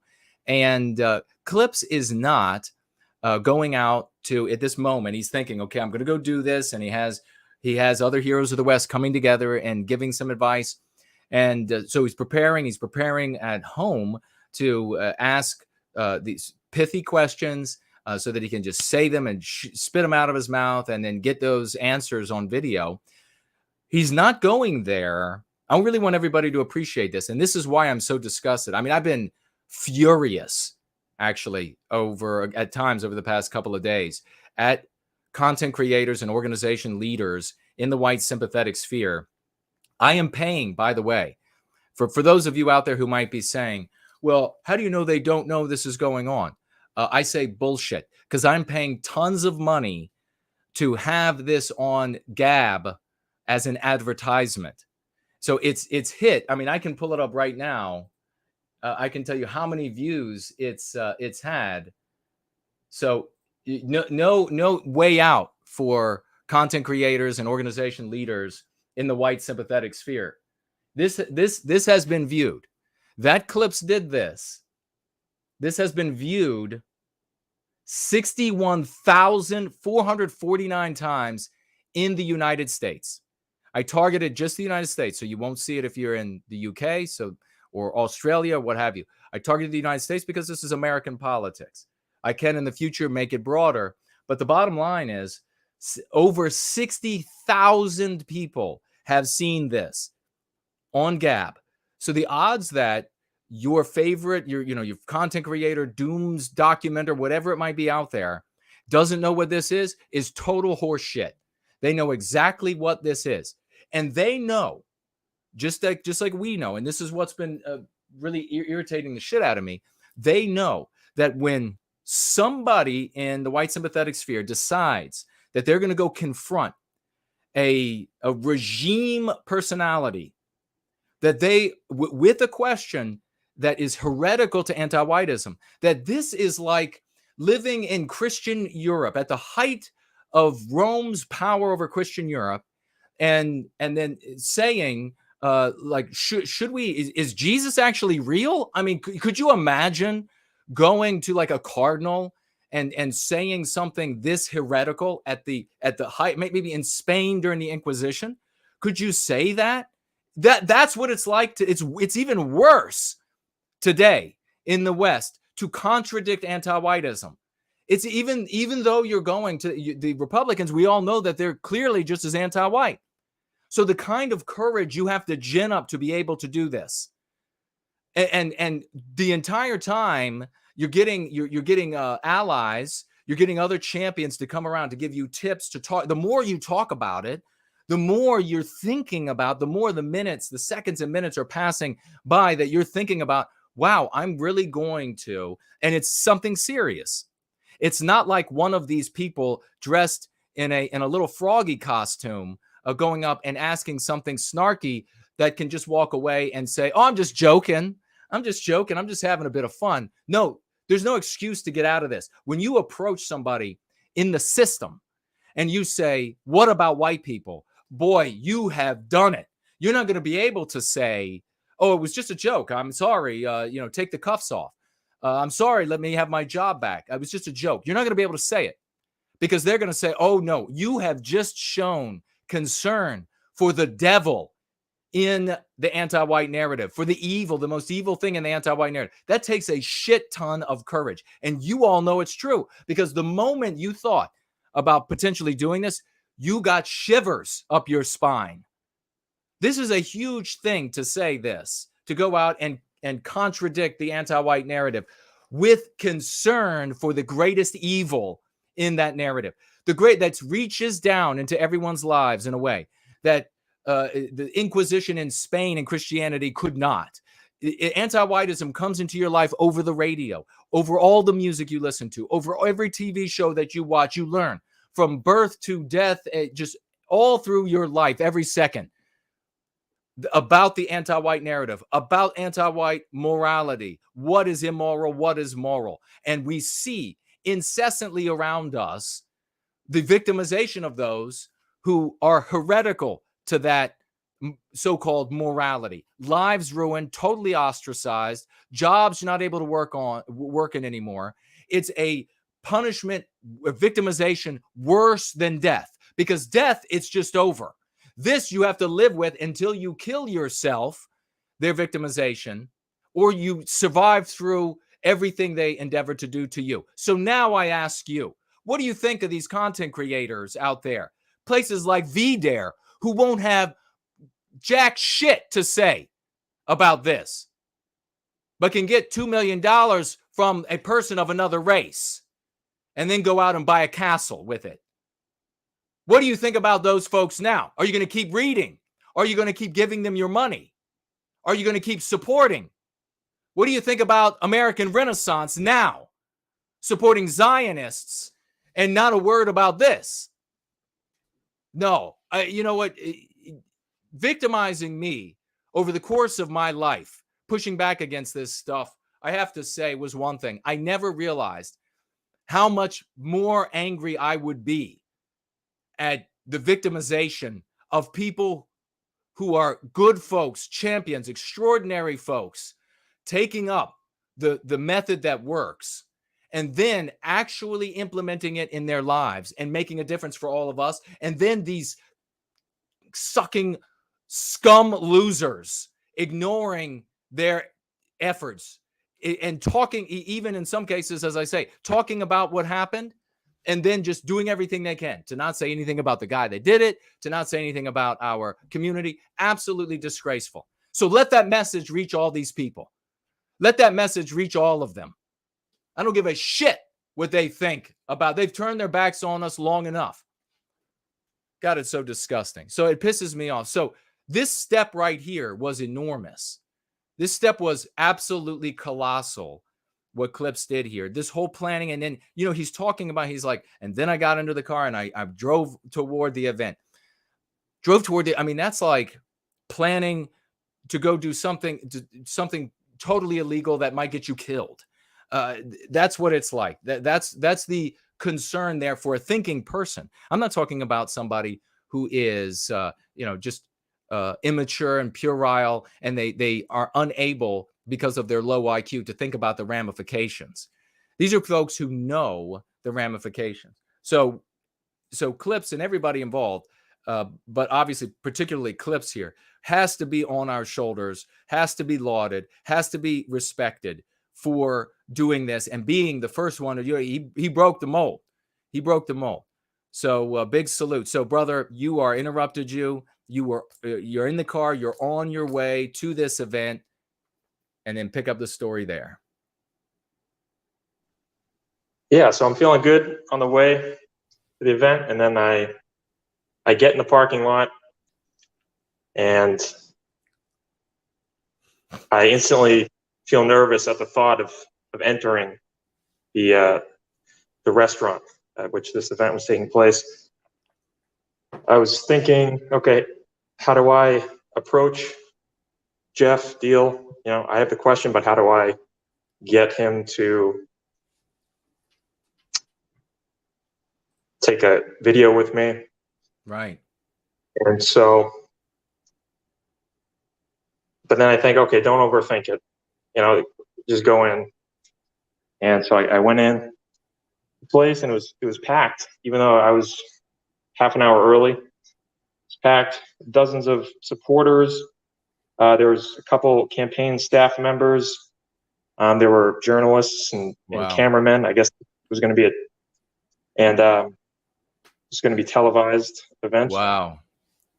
And I asked them if it was going to be live, hoping they might catch it live on television, but I think they have a delay. Oh, right. But I didn't see Geoff anywhere. So, feeling out of place and suspicious, I just made my way over to the back of the dining area with the cameraman, and I just tried to look natural. And after a couple minutes, a guy approached me, and maybe because I was wearing like a tie and suit, he asked me if I was part of the campaign or a member of the press. And I said, "Oh no, I'm just a supporter," and so is he. So we got to talking about politics for a good while, 20 minutes. Really friendly guy. And then he asked me, "Hey, who's that guy taking pictures with all those folks?" And I look over, and it was Geoff Diehl. And I go, "Oh, okay, that's Geoff Diehl." He must have came in while I was making eye contact with my new companion. So I go, "Okay, well, I'm gonna go take a picture with Geoff." And my companion goes, "Oh, do you want me to hold the camera for you?" I go, No, thanks, I'm good." And so I made my way to Geoff Diehl. And when I got close to him, he was busy talking with people. So I got my camera out, got it ready. And when I looked up, he had just passed me and was exiting the dining area. Wow. And so I walked back. I go, "Oh, I missed it." I go, "Oh, crap." And then so I go back to the back of the room, my companion, and we got back to talking. And then maybe 10 minutes later, Geoff comes out with a beer in one hand and a pizza slice in the other, and fortunately made his way to the corner where I was standing.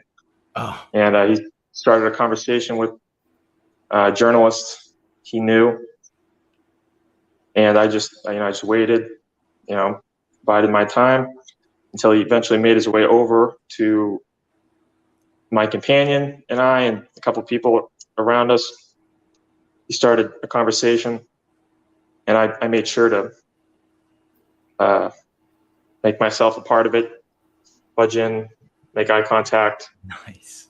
And when the conversation ended, I said, Hey Geoff, can I take a video with you?" And he said, "Yeah, sure." Oh. And I pulled the camera up, hit record, and you saw the rest. Oh my God. That is so epic. I am picking you. Next time I see you, man, you are up on my shoulders. We're gonna march around. This is so magnificent. Oh, everybody, 07s and Raucous emojis and W's. Yeah, huge, absolutely Brobdingnagian BPE moment. Absolutely, Caleb comes in saying BPE moment. Indeed, earth moving BPE. Oh my God, I've got so many thoughts going through my head. So you get to this. Obviously, you said you started off. You got a little nervous as you get to the place. Thank you for being brave enough to share that emotion that you had when you're pulling up, because we're all going to feel it. It doesn't matter. Only a liar is going to say, "Oh, but no nervousness. I just waltzed right in." Whatever. So you had nervousness. You get to this place, and then it gets even bigger than I realized.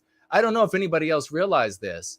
But when you walk in, you said it's full of people, and there to meet with this guy, and journalists and TV cameras, and you're wondering if it's going to be televised or not. That completely changes, because in the video, and we'll get to that in a moment. I'll ask you more about that. But in the video, you just have this nice tight little, and that's good.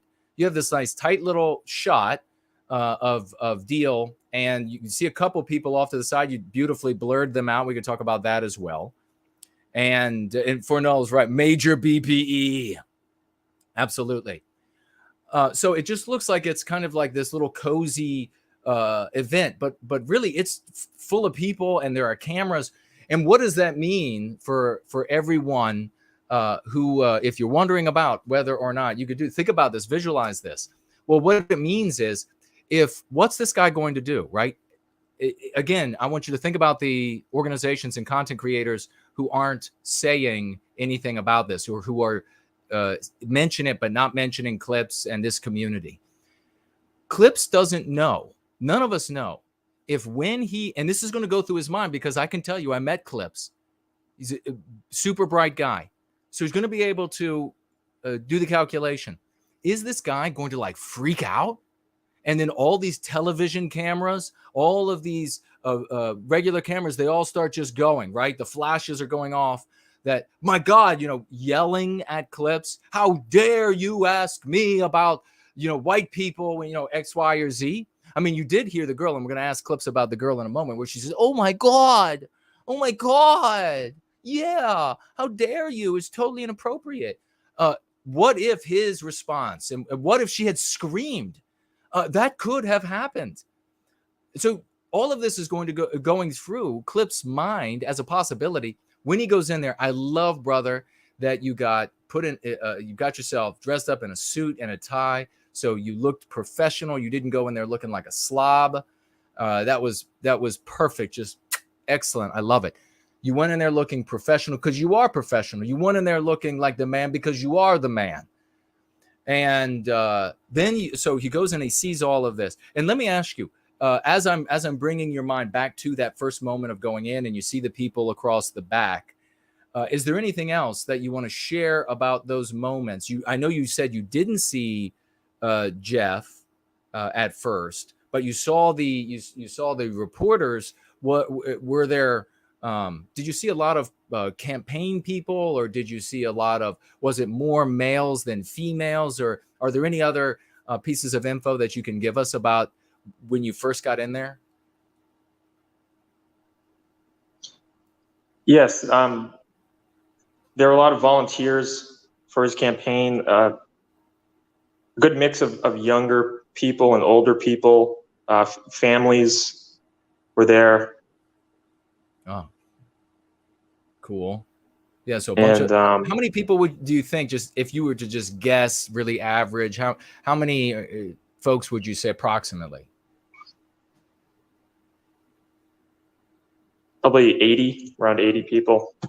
Nice. Okay, so this was a big event. You worked your way back to where a bunch of other folks were standing. You got in a conversation with somebody, and then you talked about Geoff coming out. Oh, you saw him leave, right? Is that right? You saw him leave the room and you thought you had missed your opportunity. Is that right? Right. Okay, so he Yeah, I had didn't know gone. if he would come back. You didn't know if he was going to be coming back. Yeah. Okay, see, that would have been really disheartening to go all that, to take all those steps, and then you get there, and then suddenly the guy waltzes out of the room, and you're not going to get an opportunity to talk again. But he comes back into the room, you say, with a beer and a pizza, and starts having a conversation. And I love what you said next. You just sort of sidled right in. Yeah, I didn't want to run up to him and look pushy. Right. And, you know, he was busy eating and drinking, so I didn't want to turn him off or get his guard up. That's it. Perfect. Exactly. Yeah. Cause him to have some level of alarm by your presence. So you were, you presented this total normal, ordinary image for this guy when you showed up. You thinking intelligently, you didn't want him to get his guard up. And then you sort of sidled into the conversation that was taking place. And I love this. This is really important, folks.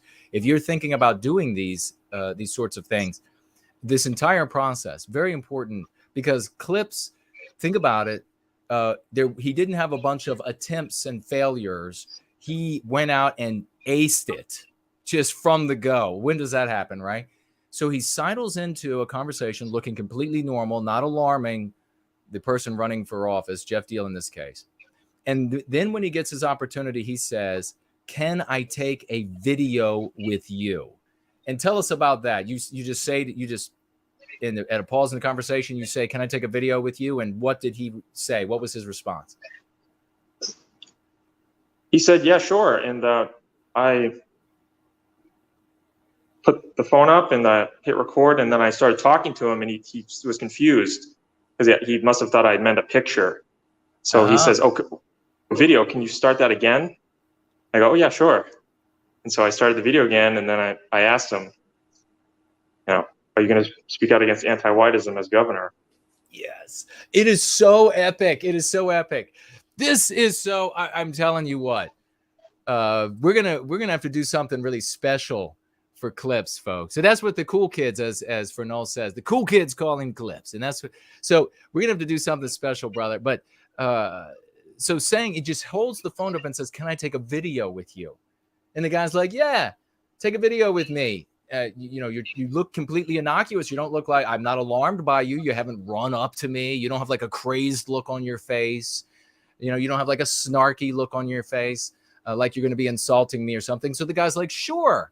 Yeah." And then he Clips, it starts the video, but the guy's like, "Oh, you want to do a video? Can we start again?" My God, that is awesome.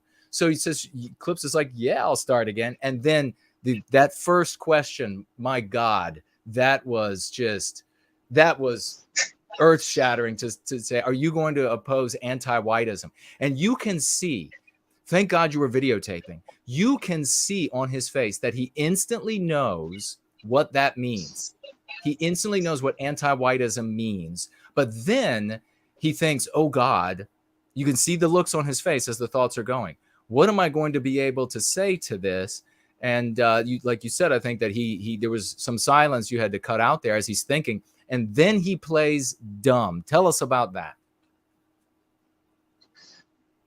Yeah, so he tried to deflect, say, "I'm not sure what your question is." And I explained to him that I defined anti-whiteism for him. I said, this isn't in the edited video, but I said, like affirmative action policies that discriminate against whites. Will you speak out against that? And then this is when the woman interjected and started like asking me, like, why would I ask that? Oh, really? And so then, we didn't know that. Tell us about that. Oh, yeah. So that woman you hear at the end of the video was there throughout the whole interrogation, and kept interrupting. That's why I had to edit the video so choppily, because she kept interrupting, and Geoff used that as an excuse to run away, which is why he's in a different position after the first cut in the video, or the second cut, because I had to get this woman away, and then continue the questioning with Geoff. And I said, before I started recording, he in this conversation we were having, he said that his daughter was being taught that like white privilege in school. Right. And so I brought that up. I said, well, a moment ago you were speaking how your daughter is being white guilted in school. That's another example of anti-whiteism. Will you speak out against that? And he half-heartedly went, oh, yeah. Right. So what he was, just really quickly, so what he was doing there was, that's your deceptive dog whistle, and you're not listening to that. That's great. Clips slapped the whistle right out of that bitch's mouth, folks. He said, nope, not hearing this deceptive dog whistle, not hearing that. Yeah, wink, wink. I'm going to take that on. So what actually, like, what did this woman say? And please continue. What was she saying to you? Why are you asking that, and that sort of thing? Yeah, she said, why would you ask that question? And I said, well, because I want to know if he's going to speak out against anti-whiteism. And then she just kept yelling. Really? She was very drunk. Yeah. She was drunk. Like, wow. Yeah. Just. And who was she? I mean, we have the great Yiz, the eunuch, with us. She's talking about she said you can see it, talking about on his face, and writes boom when she's fired up. I love it. But who we need to know is at least what you know, or what you are able to share with us about who the heck was this lady. I think she was an admirer of Geoff Diehl's. She wasn't a part of his campaign, I don't think, but she just walked up to him while we were having this conversation. Really? Yeah. Was she white? Yeah. Yep. And funnily enough, after I stopped recording, we talked for a minute, and I explained to her, because she thought like I was talking about non-white people or something. Mm-hmm. I said, no, anti-whiteism has nothing. Anybody can be anti-white. Yeah. White people and non-white people. And then she said,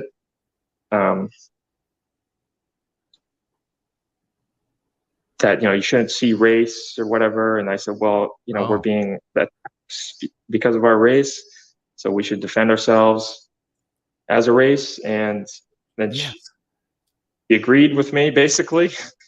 And wow.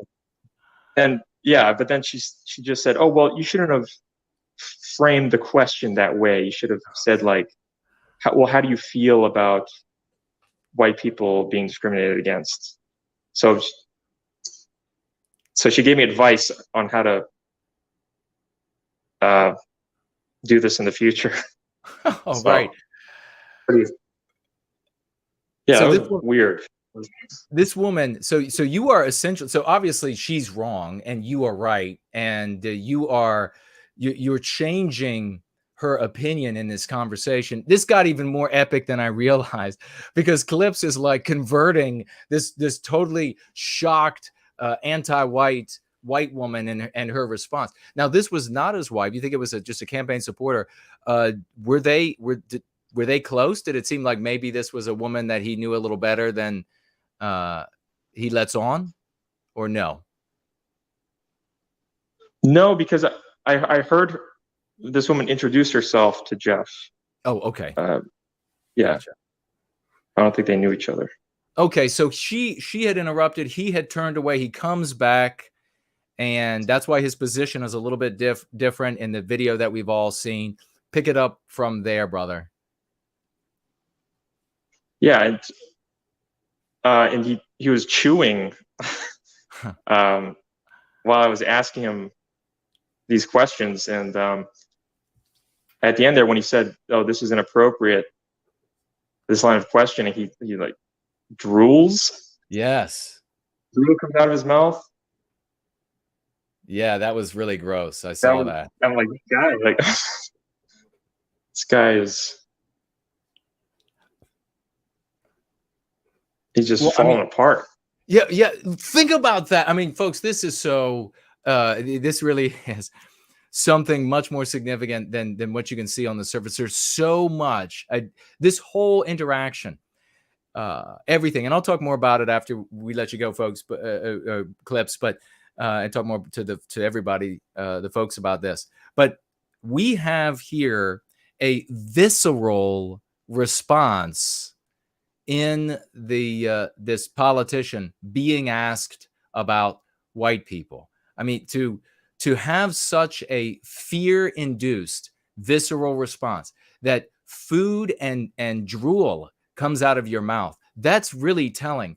Is there anything else in the world that somebody could be asked? I mean, maybe if somebody were a child molester and you approached them on video, and effectively that means a public forum, and you said, look, I've got all this horrific evidence of photographs or whatever, you're a child molester, and what do you have to say about this? Maybe some people, knowing the potential repercussions for that, would start like drooling all over themselves in fear and running away, and then having these different emotions. And I want to get to in just a moment that he eventually reaches out, and you could tell there he's got this mixture on his face.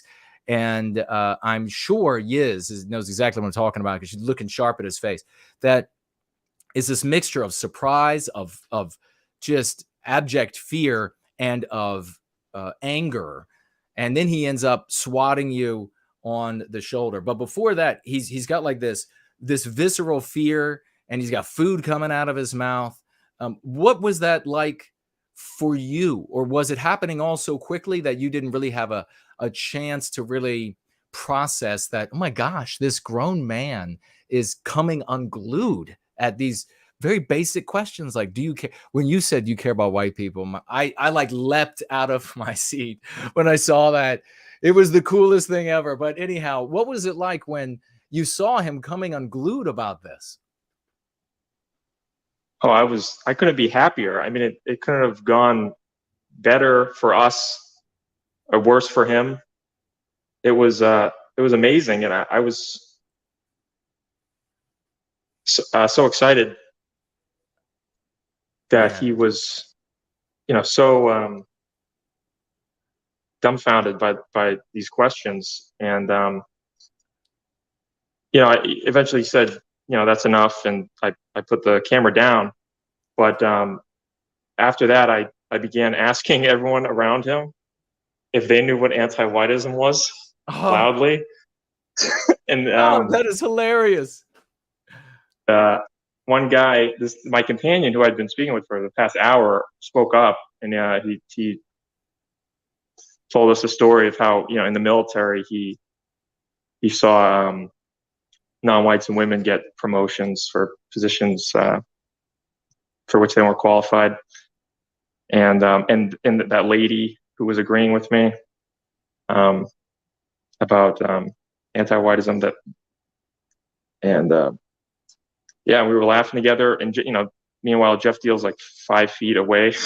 Oh my God! Eating pizza in defeat. Oh my gosh! So you initiated a conversation after he had ended his conversation with you. You initiated a conversation with the folks that had been around you both, and you said, "Hey, does anybody know what anti-whiteism is?" And they get it. They know what it is. And then you got the guy talking about his experience of anti-whiteism in the military. So people are coming together and they recognize it. You're converting the girl who have, imagine that. Talk about being a badass when you walk up to have a conversation and a woman there is like totally stunned. She's like, holy shit, how dare you? And then within a handful of so many minutes, you have her coming around to your point of view. That's epic. That is so epic and out of this world, brother. It is amazing. That kind of stuff doesn't happen. That's kind of stuff that happens in books and in the movies. That's definitely 30 years I've been in the white sympathetic sphere. And I can guarantee you that does not happen with any other method and by any of these folks who stay in these other vehicles and with these other methods. It simply doesn't happen. They get laughed at, mocked at, ridiculed, ran out of the room. Laughed at, mocked at, ridiculed, run out of the room, even if they walk out giggling like a snarky imbecile, like they had done something. The entire rest of the room is thinking, what an imbecile, what a dickless imbecile. But instead, Clips goes in there, empowered with the Go Free method, and he hammers down a seasoned politician, videotaping this guy, and converts the girl that was absolutely effusive with anti-whiteism. Oh my God! Starts the conversion of this girl and gets the other guy talking about his anti-whiteism experience in the military, and who knows how many others heard this, absolutely changing the debate, changing the conversation forever. And there's your politician with his back like turned, and he's like looking over his shoulder like, what the shit just happened to me? This just happened to you. Go Free just happened to you. Clips just happened to you, buddy. Man, that is so awesome. So what ended up when he slapped you on the shoulder and he's like, that's enough, that's inappropriate. When he slapped you on the shoulder, what was going through your mind then? Did that seem weird that he would lean over? And it looked like it was a kind of a, like more than a, hey buddy, kind of a slap on the shoulder. It looked like it was a little firmer. Was it firmer, or did it just look that way? And what was going through your mind? Yeah, he hit me pretty hard. And but I knew that I won when he did it, when he had to end the conversation, because he looked so bad. I didn't mind that he hit me. Oh my God. That is so badass. I mean, I'm serious. This is like a boxing match. You know, the guy turns around, and you know, in a boxing, when you're fighting in a boxing match, and at times it could be gross for many reasons, but at times you'll hit the guy and spit will fly out. Spit flies out of this guy's mouth. I mean, come on. Spit flies out of this guy's mouth. And then to take the analogy even further, Clips then gets the coach in the other guy's corner to convert to his corner. I'm serious. This is absolutely epic, brother. I cannot believe I will pay more money to put this on top of, I mean, anywhere that it has to be to get seen by as many people as it needs to be seen by. What other thoughts? I mean, you were talking with the folks at the end there. You have the girl coming around. You got the guy talking about his experience with anti-whiteism in the military. You got other people listening in. The politician's looking over his shoulder, nursing his wounds after this. What happened then? Well, my companion said he had to go after that, and so he left, and I hung around with a big smile on my face. It stayed as close to Diehl as possible, and just waited there because there was going to be another politician that was coming up to speak. It was her primary night. This was in New Hampshire, this event. It was okay. Election party night for someone running for Congress in New Hampshire. And so I waited. I thought, hey, why don't I ask her if she'll be speaking out against anti-whiteism too while I'm here? And so I waited around for a while. She was very late. Just like 11:30, she arrived. And she had won the primary, So everyone was excited. And she got up on stage, and the lights were on, the cameras are rolling, and she started giving a speech about, how she's not going to let the socialist, papist Biden agenda destroy this country. And after, when she paused after that sentence, I said out loud, "Is it socialist or is it anti-white?" Oh my God! What? Yeah. You yelled that. What's that? I got it on video. It's on Westmen Media's Twitter. Holy shit! Yeah. And so. Go ahead. Keep going.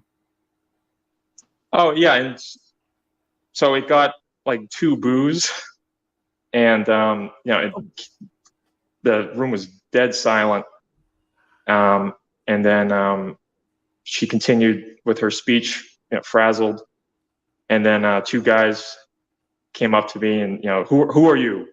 Are you with the press? Who are you? And I didn't respond. And then they grabbed me. What? And yeah, and they grabbed me, and I said, "Okay, I'm going." And they're like, grab me, even though I'm walking out the door, trying to look tough, like trying to look like they're protecting this woman. And they threw me out. Oh my God. Oh my God. Diamond Dust has the face in an emoji that I'm actually making. Oh my God. I did not know that any of that happened. They actually wanted to act like they were evicting you, throwing you out of the event for saying, is it socialist or what was it exactly? Is it socialist or is it anti-white? Yeah, that's it. Oh my God. And then she's a Republican? Yeah. Oh, she worked with Trump in the White House. She worked with Trump in the White House? Holy shit. Holy shit. This is beyond Super Bowl big success, my brother. My God, I had no idea that this happened. I'm going to have to find it while we are on this gathering and put it up. That one's going to have to go out over Gab as well. This is unbelievable. So, after your gigantic victory, after your Herculean victory over Geoff Diehl, the anti-white woman beginning the conversion process and getting her to agree, the guy you met there who absolutely comes around talking about anti-whiteism in the military, he goes, and you think to yourself, well, this other politician's going to show up. She won a primary. I'm going to wait. You wait all the way until like 11:30 at night until this woman finally shows up after winning. She gets up on stage. She's giving her speech, and she's saying that she's going to protect all of us. She's going to protect us from the Biden agenda and socialism. And it's all quiet in the room. And in the quiet of this room of her speaking, you shouted out over the crowd, is it socialism or is it anti-white? In the midst of that, you have... We are going to build a statue on that spot to you, brother. That is unbelievably awesome, because that is not just another, that's just not another ignorant thing that is an affront to society, affront to decent people. These are the actual tools that change people's minds, proven over decades now. And you're shouting it over the silence, over that deafening silence in there. And then you're accosted by 2 goons of these Republicans. The Republican goons, this is huge news. The Republican goons evict a white man, a man of the West, demanding to know if it's socialism or if it's anti-white from a Republican politician. This is what the Republican goons do. What do you think now about all of these alternative folks out there who talk so much about the good of these alternative politicians that are in the Republican Party and supporting them? Even the Zionist ones, the proudly Zionist ones, the Jewish women that are proudly Zionist, even supporting them, but got nothing to say about this champ. Holy shit. That is totally epic. Now, so she was just flustered. She didn't answer you when you yelled that? No, she went on with her speech. There's something like biblical about this. There's something biblical. You don't go in this day and age. This is like going into the Inquisition in Spain and speaking to a room full of people at a tavern and converting them from Christianity to something else. I mean, there's something biblical about this. There's something biblical to being able to go into an environment by yourself, the Lone Ranger, by yourself. This epic, and it's so just sort of iconic and a part of the sort of tapestry of our lore. This Westman goes into this hostile environment, and you are empowered not with a 6-shooter on your side, not with a sword, not with a whatever it might be, empowered with the 201 level method that overcomes anti-whiteism, the psychological defense for the psychological warfare being waged against us. And you come out of that shining like God's dawn, the dawn of the West, pushed out onto the street by demons. And it's going to know, everybody in that room is going to be cognizant of what happened there that day. They're going to be cognizant of the fact that it is anti-white. And I just saw these people throw the guy out that pointed out that it was anti-white, that it wasn't just some sort of socialism. It's actually targeting us as its victims, not targeting the economy, the God economy. Who gives a shit for targeting the God economy? That is an abstraction. We are actual living, breathing people that create these abstractions. And these Republican goons throw that guy out.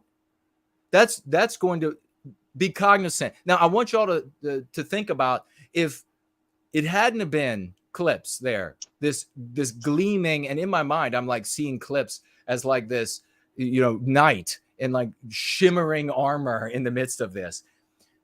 If it hadn't have been him, but if it had have been one other of these folks that represent, involved in some other vehicle, represent some other ideology, and if they had shouted out something like, but look at the crime stats of blacks, but look at or whatever it might be, whatever ignorant thing shouting out might be. Well, but these are actually Bolsheviks. I mean, could you imagine? No, it wouldn't have mattered to any. They would have said, yeah, kick his ass, throw him right out and kick his ass when you do so. But these white people they're going to know a white person just spoke up and said the king had no clothes. And then they're all going to see how ugly and fat and midget sticked the king is. Man, 07s, folks, 07s. Did you drive home just on top of the world, man? Was it like euphoric for you? Yeah. Yeah, absolutely. I've never felt better in my life.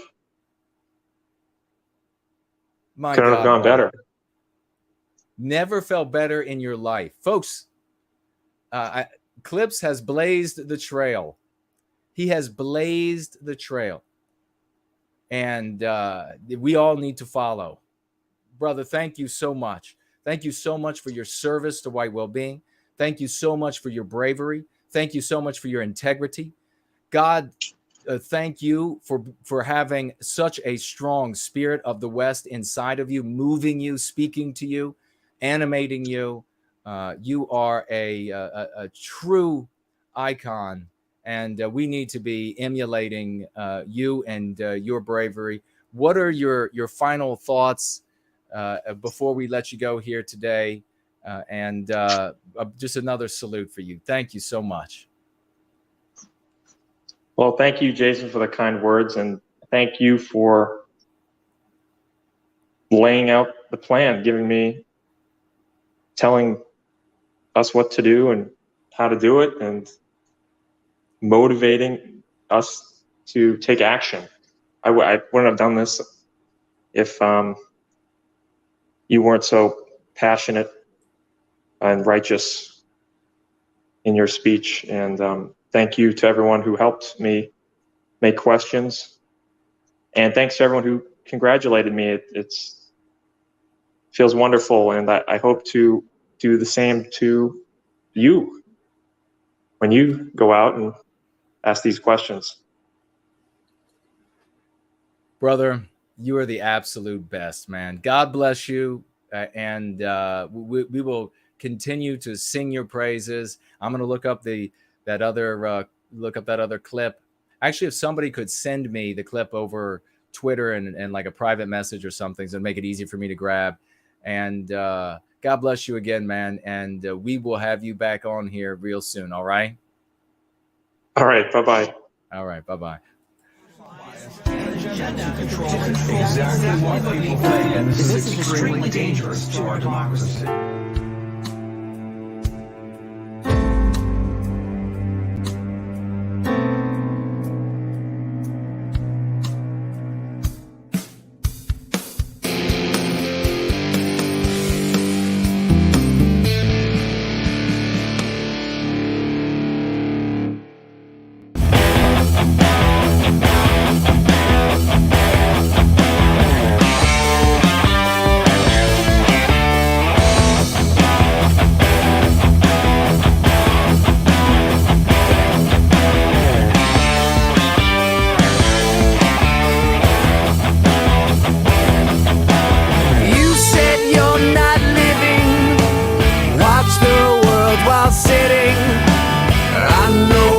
You're bidding with your time.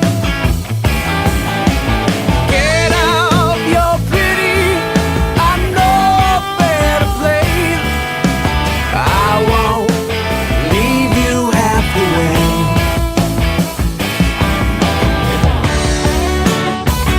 In a fair world we could say,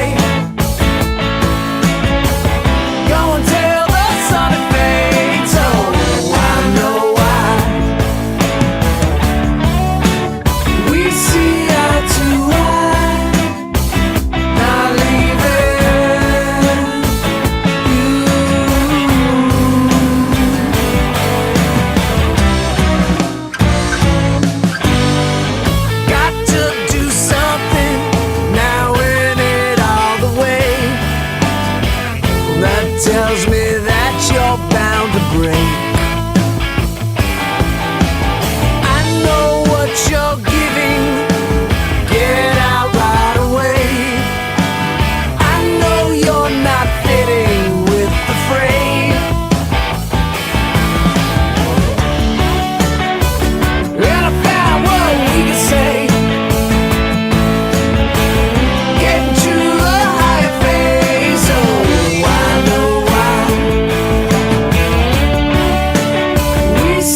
Wow. That is, I am stunned. I am absolutely stunned. Oh, here we go. We might have this here. Just finding, let me know that the mic is okay. And would you please, some feedback on the mic. We're going to get to financial gifts here, your comments and questions, and the Go Free lesson of the day in just a moment. And then, of course, your calls. But wow is all I have to say. I am so impressed with Clips. I can't. Is it socialism or is it anti-white? All by himself. Is it socialism or is it anti-white? No, the whole sphere right now, the whole white sympathetic sphere, if somebody had gotten there and said, it's the jaywalkers, the whole ignorant sphere would be like, oh, he really did it. He did it. Yeah, he did it all right. Just lost his job and didn't do anything for the people in the room. Didn't do anything for the white race. He did it all right. Or if he went in there and started shouting about non-white crime stats. How about some stats about how many people are crossing the border? I get VDARE. Seriously. And if you have followers and you're close to these people in these other groups, it's time to speak up and say, what the hell's wrong with you? These people are actually changing things. What are you in this for? What's the real purpose? This guy, my God.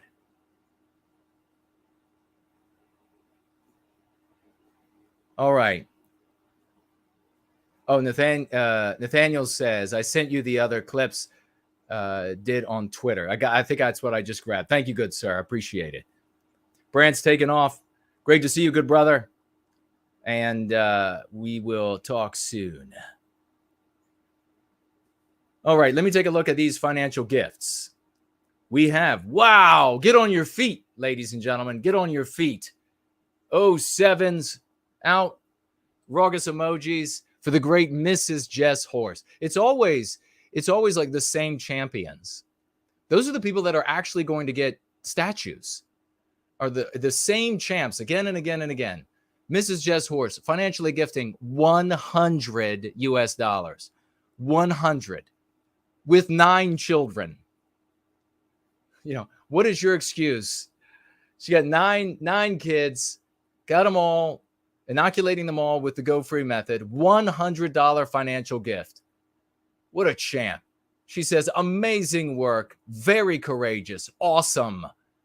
I am just so proud of you. Absolutely. We all are deeply proud of Clips. And I thank him so much for the good words that he had about yours truly when we let him go. And today, that is just, God bless you. We are so proud. And that guy was the best he's ever felt in his life. How often do people have victories like that in their lives? Seriously. What doctrine, what vehicle, what method out there has given people that kind of victory? Man. Piers Taylor coming in here and financially gifting 10 koala dollars, 10 Australian dollars. Thank you, good brother. I really appreciate it. Says everything he wanted to say with the koala dollars and raucous emojis, 07s for a champ that just is so reliable, comes back, keeps coming back, ever ready. Dude, bro moment. Financially coming in here again with 50 God bless Clips dollars. 50 God bless Clips dollars. He says with it for white well-being. We are changing the world. We've already changed the world. We have already changed the world by introducing a lexicon that we knew was a curative contagion. We knew this aforethought because it served the victimized people selfishly, each individual in themselves. So we knew it would be adopted. That's why we called it a curative contagion. It's spreading exactly as we planned it would, and exactly as we work daily. Teams and individuals working solitary, individuals working in concert with each other, teams working together strategically to advance this, already changed the world. And we continue to change the world and gain momentum, even in the midst of people who are supposedly our allies and friends, doing everything they can to ignore and turn their backs on and everything else.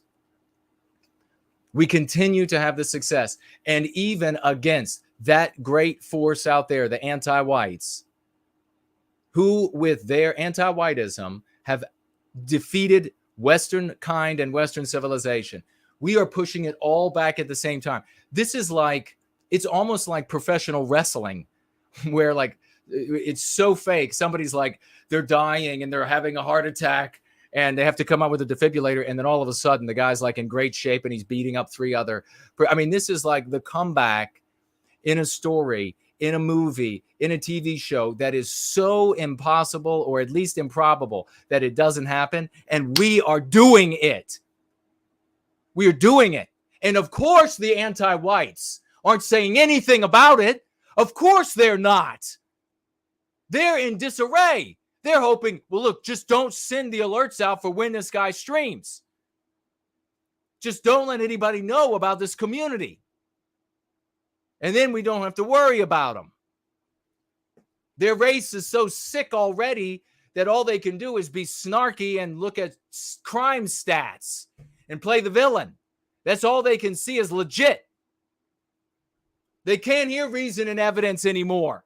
What happened to this white race?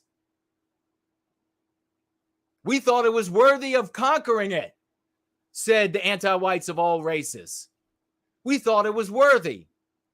Of course, they're silencing us, but we're doing this, even engendering this sort of passion, engendering this sort of commitment, engendering this sort of self-sacrifice with a tool that succeeds.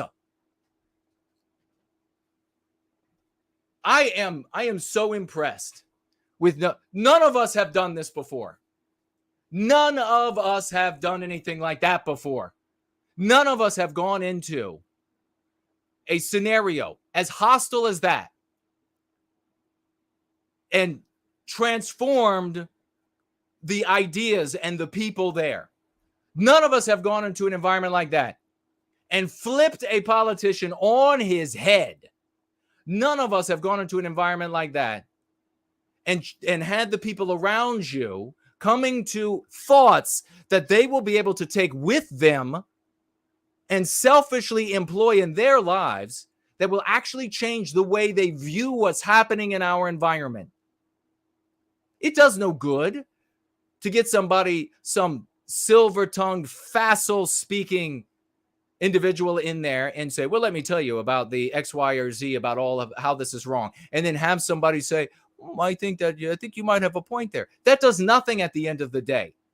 People have been doing that for long before, and with far more talent and with far better populations to work with than folks do it now. So this is truly epic. This really is truly epic. This is the question heard round the world on a day to be remembered round the world. And this is all No White Guilt Clips. For no other reason, if for no other reason, I wish that we had 5,000, 10,000, 20,000, 100,000 watching live so that they would all hear my voice about No White Guilt Clips and hear about what a champ he is. I might have to crash the conferences of other groups and tell them about No White Guilt Clips. I mean, seriously, go up on the stage just take the microphone and lectern away from these people on the stage. If they're going to silence us, well, then maybe we need to go up there physically. And I know I can whoop ass if it comes down to it. But maybe we go up there physically with a couple of very big guys from the white sympathetic sphere who can prevent these little suckers from trying to silence us so that their audiences can't hear us. And they finally will get a little bit of news about something that actually works in the world. I want you to think for a moment about just think about any other country. Think about a country like, I don't know, just an Arab Middle Eastern country.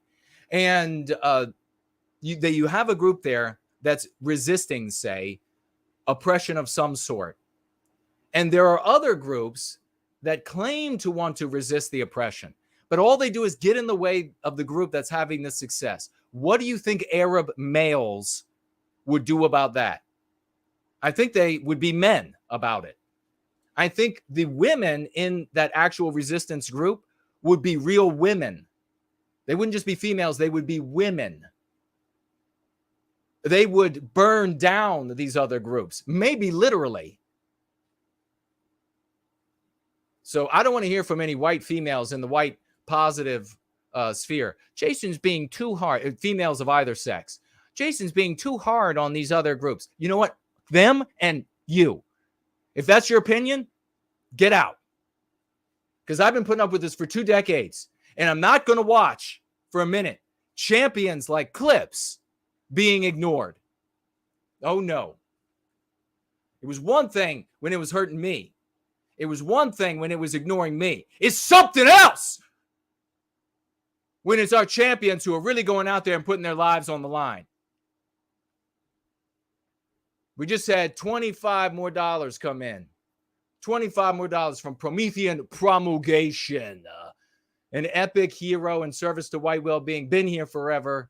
We love you, brother. How do you know the difference between quitting because of a bad attitude and recognizing you aren't cut out for something? Thinking about leaving my job, he says, over the 70-plus hour work week. So his question here is, how do you know the difference between quitting because of you're just having a bad attitude or recognizing you aren't cut out for something? Well, I've left jobs and when the environment was objectionable.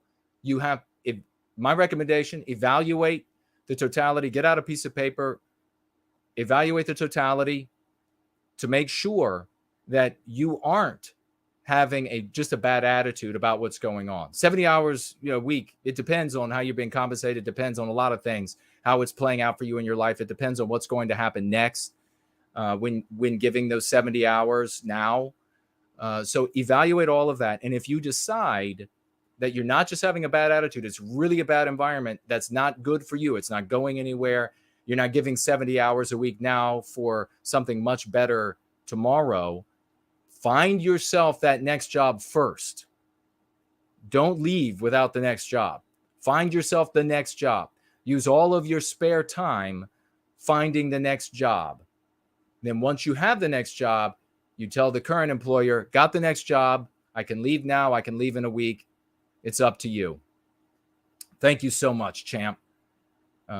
And thank you so much for that financial gift. Let us know how it works out for you when it comes to this. But this is how I've handled it, and it always has worked out for me perfectly. In fact, I've had people come to me after the fact and say that they were really impressed by the way I addressed and then resolved and moved. And in one case, certainly moved away from the employment, and in another case, bettered my conditions in the current employment. You might have to go to the current employer and say, look, I've evaluated this, and this is garbage. And I don't want to have a bad attitude, but this is putting me into a bad attitude. So this has got to change. So I want you to know this has got to change. Westmen Media comes in here over on Entropy with a $3 financial gift and says here, Clips is king. And then has a crown and a white heart emoji. God bless you, man. That is fantastic. Absolutely. Let's get this guy a crown. Let's put him on a beer and walk him around high up on our shoulders for everybody to see how we feel. This is not, as you can see, this is not a cult of personality. This is not a all eyes and attention on one guy in the middle of a stadium and everybody else gets to just applaud and give him $2 million. And then, oh, you bought a castle with it. How cool. $2 million for the cause and you bought a castle. Great idea for yourself. No. This is those who succeed, those who push, those who drive, those who are smart, those who are industrious, those who are proud, those who are righteous, those who make it happen are center staged. And all the bright lights are on them. And we all applaud, including yours. And I will lead the applause if there's anything I can do there. I will lead the chants if there's anything I can do to make and help that to happen. We are a team, damn it. We are a team and we are doing this together. So this can be, you can think about this any way you want. Like in American football, you could look at it in the sense that Clips went all the way for a touchdown, or you can have the right attitude that a team should have. And if a guy, he could be nameless, goes all the way for a touchdown because a critical block is thrown and the defender who would have tackled him is now on the ground, the whole team comes out and picks up the guy who threw the critical block. You can give a thumbs up to the guy who just ran down the field, but the guy who threw the critical block, that's the one who gets the shoulders. This is so great. And God bless everybody who's doing the right thing and celebrating Clips right now. All right.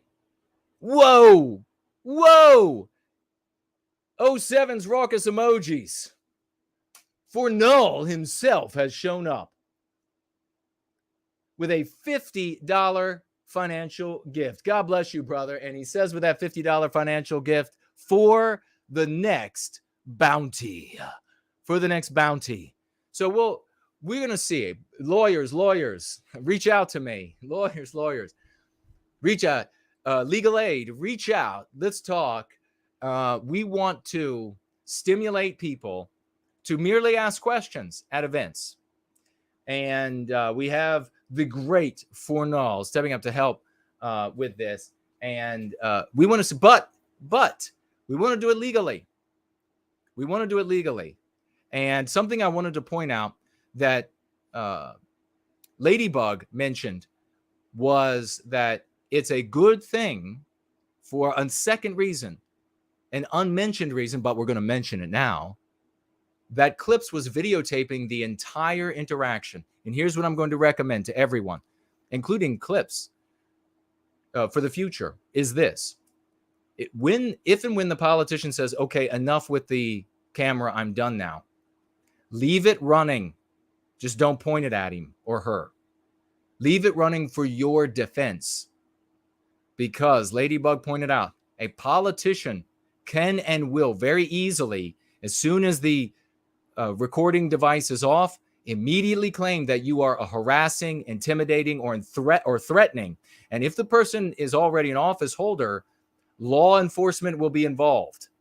And that is the kind of thing that a vindictive POS in office would do. If you put him or her on the spot and you say, do you care about white people? That's the kind of thing they might do. So you want to have that running as your defense in the future. So an important thing, and Clips probably did this, was make sure you have enough room on the memory of your phone before you go. That's one of the things to get started with. Enough memory on the phone so that if you got a videotape for 45 minutes or whatever, you've got the storage to do it. Don't get there, start that video camera on your phone or on your recording device, on the camera, whatever it is, and make sure you got enough of a charge so that you can run the entire time. Like you could be charging the whole way in your car to get there. You could, if you're riding to get there some other way, you could have a portable charger, charge up your phone the entire way. So when you get out, it's fully charged. Things to think about so that when you're there, you can start recording and you can leave that puppy recording just in case the guy decides, you know what, you've threatened me. And then he hollers out to the chief of police. He just threatened me. Let's get rid of him. So keep that in mind. But let's speak to legal aids, people who worked in that branch of political campaigns, anybody, or if you know somebody who did that, have them reach out to me. I need to talk to people about this. I need to find out all of these steps we're taking, making sure that we don't end up stepping on landmines. So big round of Raucous emojis for the one and only. The guy, he is troll slaying. He made that song that we just played with the great Jared George of the Great Order. I mean, he's financially gifting. The guy is endlessly doing things. By the way, before you forget, before anybody does anything, tomorrow, Mondays are for the dragons. The two dragon slayers are Furnal and Yiz, and they will put their links in for their shows, Discordant Dragons and Dragon Synth Adventures, tomorrow at 6, tomorrow at 8 Eastern Time. They will drop their links. Make sure you're at those shows. Even if you just put the show on, you can't watch because you're asleep at that time or whatever it might be. We have the great Brad C. 07s for Brad C. Everybody knows this guy. Automatically gifts. He participates in going free. He's a great hero. He financially gifts today 25 US, let's celebrate Clips dollars. 25. He says, hails in 07s for the mighty Clips. And then 2 arm flexing emojis. That's awesome, Brad. You're a champ. And keep it going. 07s for the great Slots. 07s for Slots. This is a community-wide celebration.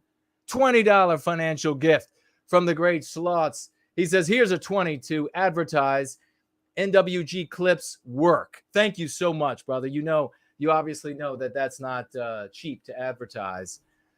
Even on Gab, not cheap. You can look it up. You can see. God bless you, and I appreciate that. Thank you so much. We're going to have that one up as well. We actually have 2 ads running right now, running over on Gab, changing the world, making it happen. No questions asked. All right. Let me see if we've missed anything. I think we might have something over on Odyssey, and we're going to move over to the Go Free lesson of the day. But before we do that, we are going to celebrate another wonderful woman in our midst, Southern Bloom, a beautiful name that is, Southern Bloom. I've thought that ever since I saw that name show up in the live chat, and it got much prettier in our environment. Southern Bloom, $20 financial gift. Thank you so very much for that $20. And she says an extra 20 to add to the next activism bounty. Thank you so much. Good sister. God bless you. And we'll move over here. We'll check Odyssey. And we have over there on Odyssey, White Wellbeing. Is it White Wellbeing Activist? I keep forgetting what it is. Saying Clips is king with a crown. I love it. And we have over there Nationalism TV, being a me-not.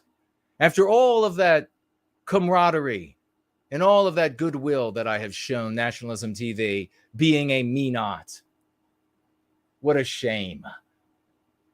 Says with 100, though in a different comment, says with 100 library tokens here, doesn't care if they're in Martha's Vineyard or Texas, they are still in America. Yep, and you can apportion them and move them around until anti-whites get so angry with their leadership that change has to occur sooner than later. But we hope you will go back to being a champ. Nationalism TV. All right, 100 library tokens over there. Let me see if we missed anybody. I don't think we did. So God bless this champ. And we will have up that other clip here when Clips does the impossible. Clips does the impossible. We'll have that up shortly as we are, 13 or so and a half minutes until the top of the hour, 8 o'clock. We're going to jump into what a community we have. What a community we have. We're going to talk here about, we're going to page 251. I got to tell you all, I have notes for iteration 3, what will be iteration 3 of Go Free. So you see the size of Go Free already, and there's nothing extraneous in here. This is all pertinent, powerful information. I have a stack of notes for whether it's going to be iteration 3 or 3rd edition. We'll see. But I got a stack of notes like this high. It's magnificent. It's magnificent. But I want to talk today, page 251, 2nd edition, iteration 2. Page 251, the Western Sunrise. We're going to talk about that briefly, and whiteness, because we still hear people using that. Not in this community ever again. The Western Sunrise, what is that? You hear us talking about that pretty often, referencing it. The Western Sunrise is our telos, our raison d'être, reason for being. Both our objective and reason for being. The recapture of our destiny. It is a metaphysical tool that we use to visualize the beauty of our efforts and the glory of their fulfillment. Let me get my glasses.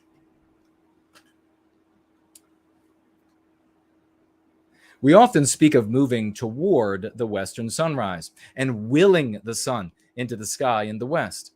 We say that the first rays of that sunrise represent evidence of our personal and communal reclamation of our destiny.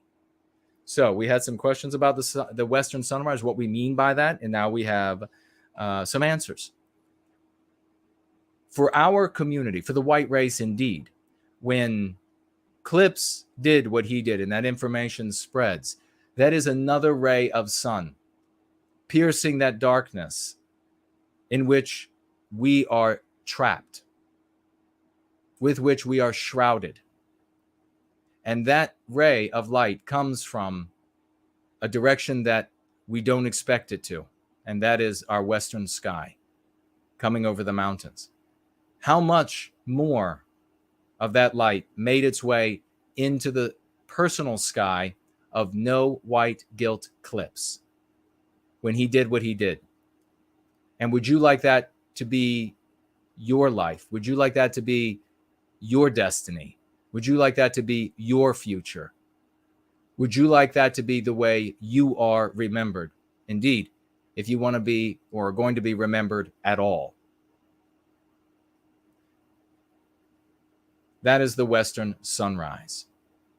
Now we have also this whiteness that I have seen turn up a time or two again. And this is malignant. It is malignant. Do not use the term whiteness. And it is an invention of anti-whites. It is not what white people do. It is not what we create. It is not the outcome of our existence. Nothing about us is whiteness. Nothing. Evidence of this, that it is a concept that belongs to the anti-whites, not to us, is that no one in the white sympathetic sphere, no one, I personally know people, no one used whiteness until anti-whites told us that it represented us. Now, how do you feel about the content creators and organization leaders who take a concept given them by the anti-whites and then employ its use in their description of who we are and what we do? Seriously, the time has come to take a really sharp look at the so-called leaders, the people that you have otherwise celebrated or thought were wonderful and doing great things. The time has come to say, you never called us whiteness. You've never called what we did whiteness. You never said we were of whiteness. You can look back in many of these people's earliest writings, and you can see they never said anything about whiteness until anti-whites came to them and gave them a concept that hurts our people, that is deleterious, that is harmful, that is pernicious, that harms us. They never used whiteness until anti-whites gave them this concept. There's another side to this coin to make you think a little harder about those you choose to read, follow, listen to, promulgate, and that is this. When somebody comes along within the white sympathetic sphere and has dedicated his life to our people, is out there with his name and his face, has physically taken blows in that face, has used his fists for our people to defend himself, has scientifically endeavored to provide our people with the most powerful concepts that mankind can provide. When he goes to those same leaders and says, we are Western kind, they are anti-whites. Their ideology is anti-whiteism. Those leaders, those content creators, those organization and thought leaders who, when hearing the anti-whites say, you are whiteness, you produce whiteness, they greedily took it. But when hearing from me, they ignored it, and they continue to ignore it to this day. What do you have to think about them now? I want you to ruminate on that. Think long and hard, because really the outcome of those thoughts is going to determine where you as an individual and where we as a people, where we as a community, as a white positive community, and we as a people are going to end up going. Continue to heed the content creators and organization leaders who immediately adopt a poisonous idea from anti-whites and immediately reject a salubrious, health-giving, concepts-proven ideas from a member of their own. Let's move on to the next. From the glossary, we are going to jump into reputational investment. Now, this is perfectly connected to who you listen to, who you read, who you follow, what group you're a member of, who you're financially gifting, because when you repeat what they say, you are making a reputational investment in them. Your reputation is on the line with everybody you know. And in case you don't know, you have to guard your reputation with your life, because your reputation are the scales upon which everything you say is weighed by those around you. If they believe that you are a quality person with a good character and are a self-improver, then when you bring to them ideas and complaints about the victimization of our people, they will view it in that lens, through that lens. If they see you as a degenerate cur, then they're going to view your complaints about our victimization through that lens. If they see you as white negative, hating on a bunch of other races, they're going to view what you say through that lens. Reputational investment means putting one's reputation on the line by repeating the thoughts of content producers to one's friends and family. Putting one's reputation on the line by repeating the thoughts of content producers to one's friends and family. It's particularly important when, as the great lovely Porge points out, you're taking these novelty takes from content creators in the white sympathetic sphere, and you're greedily eating those up, imbibing those thoughts and ideas, and then you go into your community and friends and family, you share these things to your detriment, because a week, a month, 2 months later, that content creator has moved on to another novelty take to keep your attention, but you have been burned by what you shared a week or 2 months ago or whatever it was. Nobody's going to care what you have to say anymore, because you gave the idiotic take a week or 2 months ago. Let's jump into the MP. And I've been seeing this, a variation of this, in the white sympathetic sphere.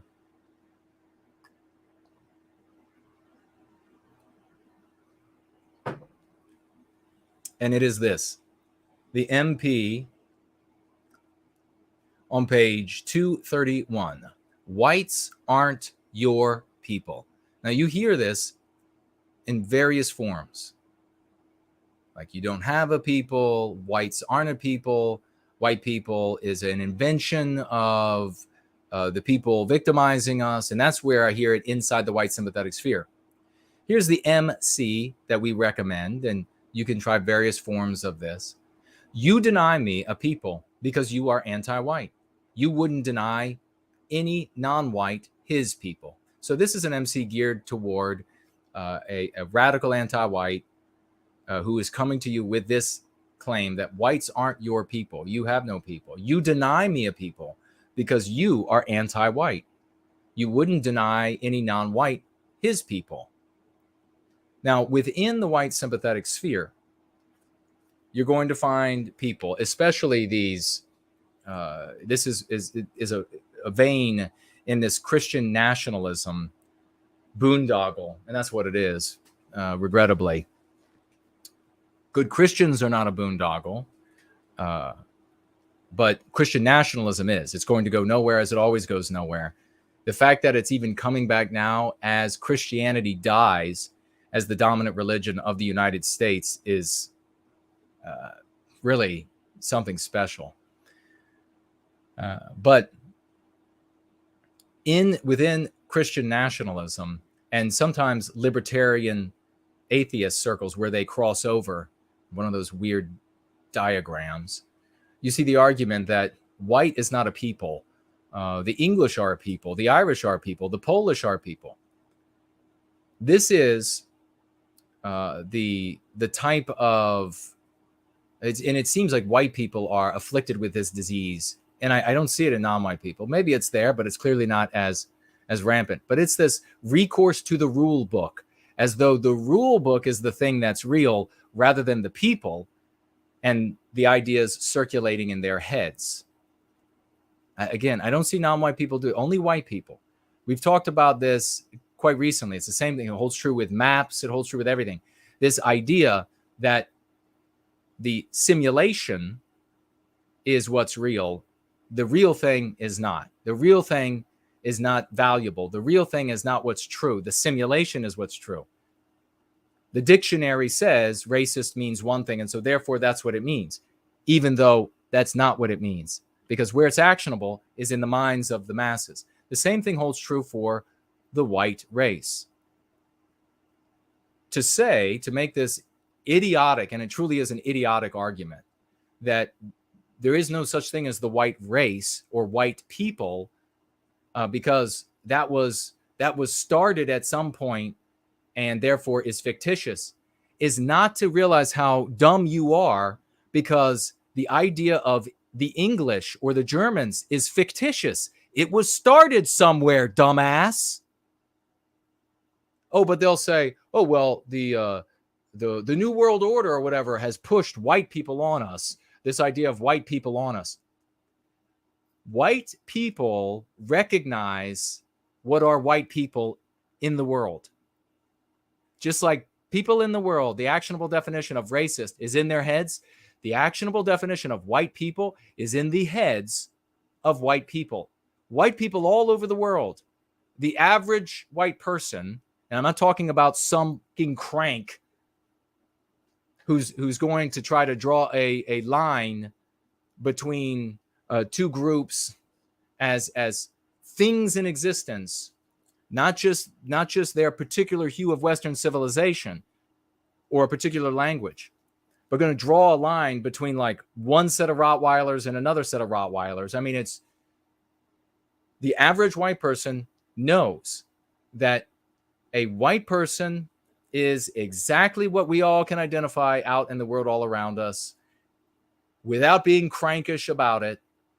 You can go to any worker on any assembly line, anywhere in Western civilization. You can go to any white-collar worker pushing a pencil in some cubicle, and they are going to know exactly what a white person is. And they're going to know that they fit into the category if they're white, whether they're Swedes or whether they're Scots or whatever it is.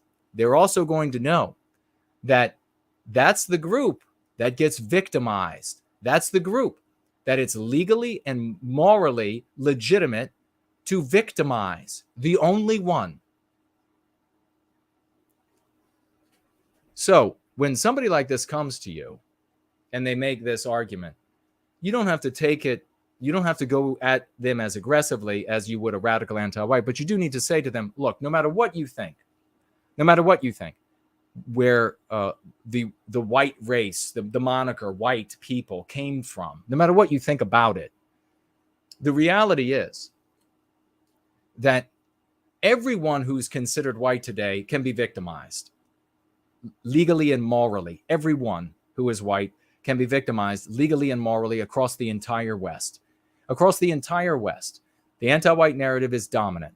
And that says that white people, whether they are Swedes or Scots, are evil incarnate.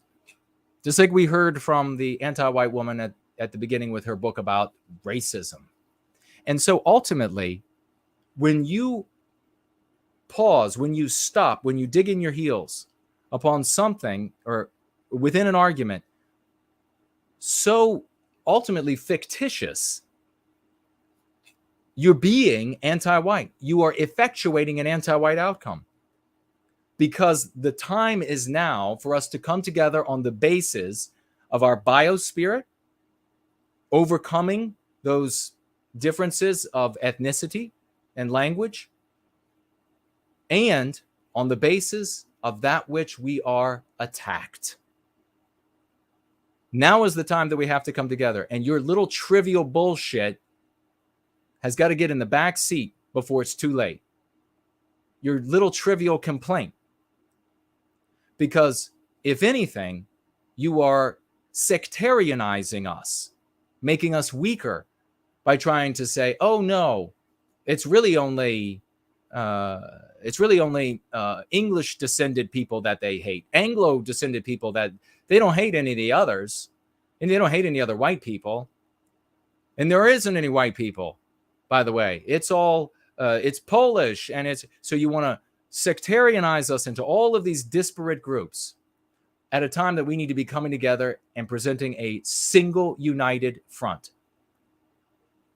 So if you haven't learned that a football team that's not working together as a team could never win a game against one that does, then you are an idiot, and it's time for you to stop talking, and we need to move on without you. But if the person is, they have some potential, they can be brought around, then please make the argument to them that I made in so many words, depending upon the person. Maybe you got to be gentler, maybe you got to be harsher with whoever the person may be. But nonetheless, we've got to get to these folks. We got to get to them now. And when it comes to a regular anti-white, you just tell that POS how you really feel. And with that, we'll be right back with some announcements before your calls. And I have a feeling we're supposed to talk with Nathaniel, right? You were going to tell us about something. We'll talk when we get back.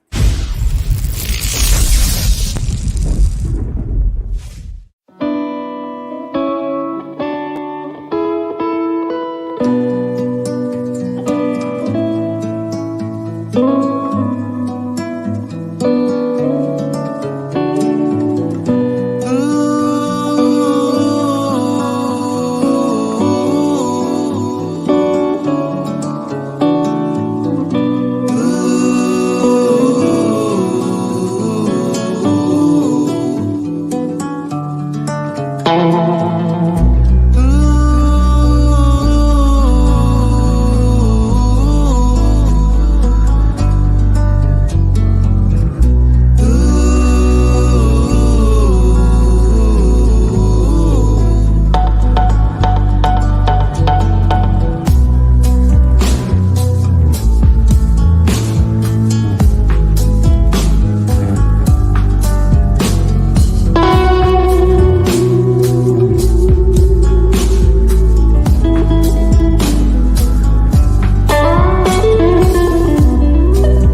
That is such a cool video, isn't it? And that was Tim Cordell. Big debt of gratitude to him. Is the mic okay? We're going to take a quick look at these. Take a quick look at some announcements, and then we will make the call, I think. And also, I guess, let me see what else. Yes. And then we'll do calls after that. Just past the top of the 15 minutes past. Okay, we got to move. No, is that right? No, just past. Not quite 10 minutes. We had Anglo-America ask, are you referring to whites only, considering ethnicities of people? Correct, as in different races. Saying that the white race, Western kind, is not a people. We are a single people, a single biospirit. We know that, even though we have beautiful hues of Western civilization that we create, because we are the only people who project Western civilization into existence. So all of the other sort of measurements and this, that, and the other thing are ultimately irrelevant. We produce Western civilization. That is the dividing line, in my opinion. The fact that we produce Western civilization is also my opinion. But you can check it out with, I don't know, the ACLU. So what we have here is, what I was talking about are these people who come along and say that the ethnicities are peoples, not Western kind. We're not a single group. We are a single group. And those who pass through the bottleneck will know that. The rest are not going to pass through the bottleneck. Because they're not going to, sectarianized, they're not going to survive. So that's bottom line. So I'm ultimately speaking to the choir because I'm speaking to those who are going to survive. Everybody else that wants to sectarianize and say that there isn't a Western kind or a white race, there are just these different ethnicities, they're all going to die out. They are going to be crushed by anti-whiteism. They're getting crushed. I mean, can you imagine two guys in the Alamo? I'll go back to the Alamo for this one. Could you imagine them saying, I'm not fighting with you. You're from East Tennessee. I'm from West Tennessee. Could you imagine? We have a different way of saying hello in West Tennessee. We also eat cornbread only on these days, and you eat it on all of the. We eat cornbread on even numbered days. You all eat it on odd numbered days. So we are not the same. I'm not fighting with you. I mean, Jesus Christ, what a bunch of jackasses.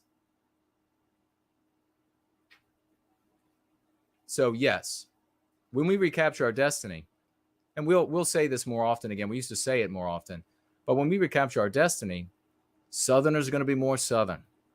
Canadians are going to be more Canadian. The English will be more English. The Germans will be more German, because white people like that variety. It's one of the things that is used against us. At the same time, we're going to be recognizing that we are a single people, one great white ring around planet Earth. And like a wedding ring, you can think of it as one great white ring. We are wed. And therefore, we're never going to look across those imaginary lines and those differences, like when you eat cornbread and see an adversary and see somebody who's fundamentally different, that we can be split upon and divided and conquered yet again.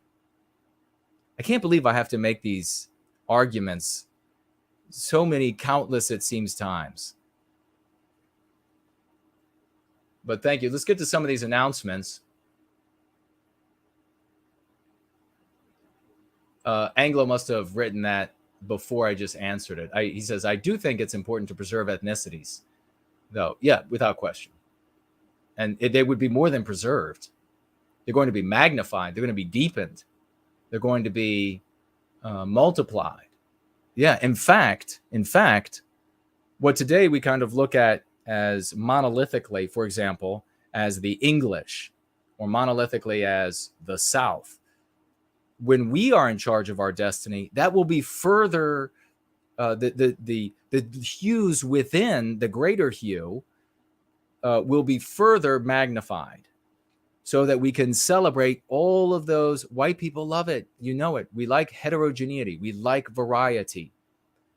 So we're going to be highlighting all of these subtle hues of Western civilization. So there'll be more when we're in charge of our destiny, not fewer.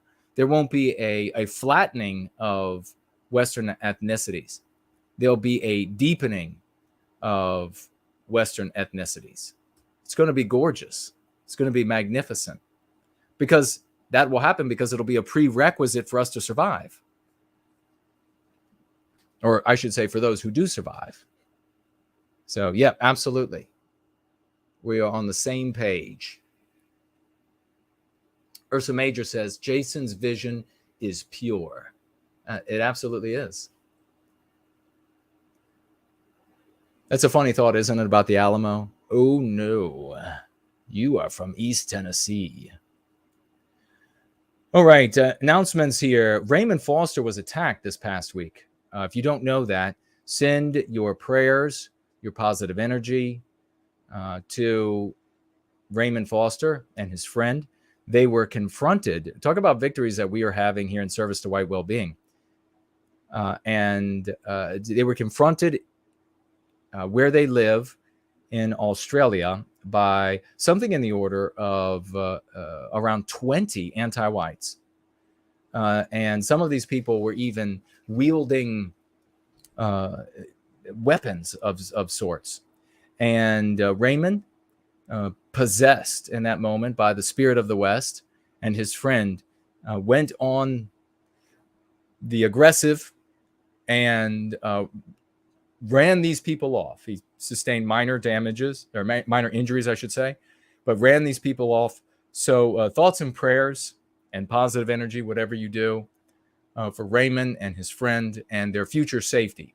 Because, having run these folks off one time, that might mean that they never come back. But it also might mean that they decide to come back, and we don't want. So we hope that Raymond and his friends stay safe, and they stay out of the eyesight, out of the crosshairs of these anti-white bastards. And in Raymond Foster's honor, at the end of the announcements, I'm going to play that one of those pieces that he made back in the day before they destroyed. He had a bunch of great pieces, and I've got to go get them off of the White Wellbeing Community videos that I used to do. I got to grab them from there. I guess I have some of them there before, of course, the anti-whites deleted all of his hard work. So we'll go over and grab those, but I'll play one of those in his honor. Now, I did not know on Odyssey that you could repost. I just did that with those Westmen media videos, and I haven't gone over to my channel yet to see if it works. But if it works, then that's great, and we should be reposting each other's videos all the time over on Odyssey. I mean, make an Odyssey channel and start reposting. If that works, start reposting my clips, Westmen Media, and everybody else who's over there. Every other week, I read to you a list of people so that there are more places out there that anti-whites, like the anti-whites at Odyssey, have to censor to prevent the information from getting out.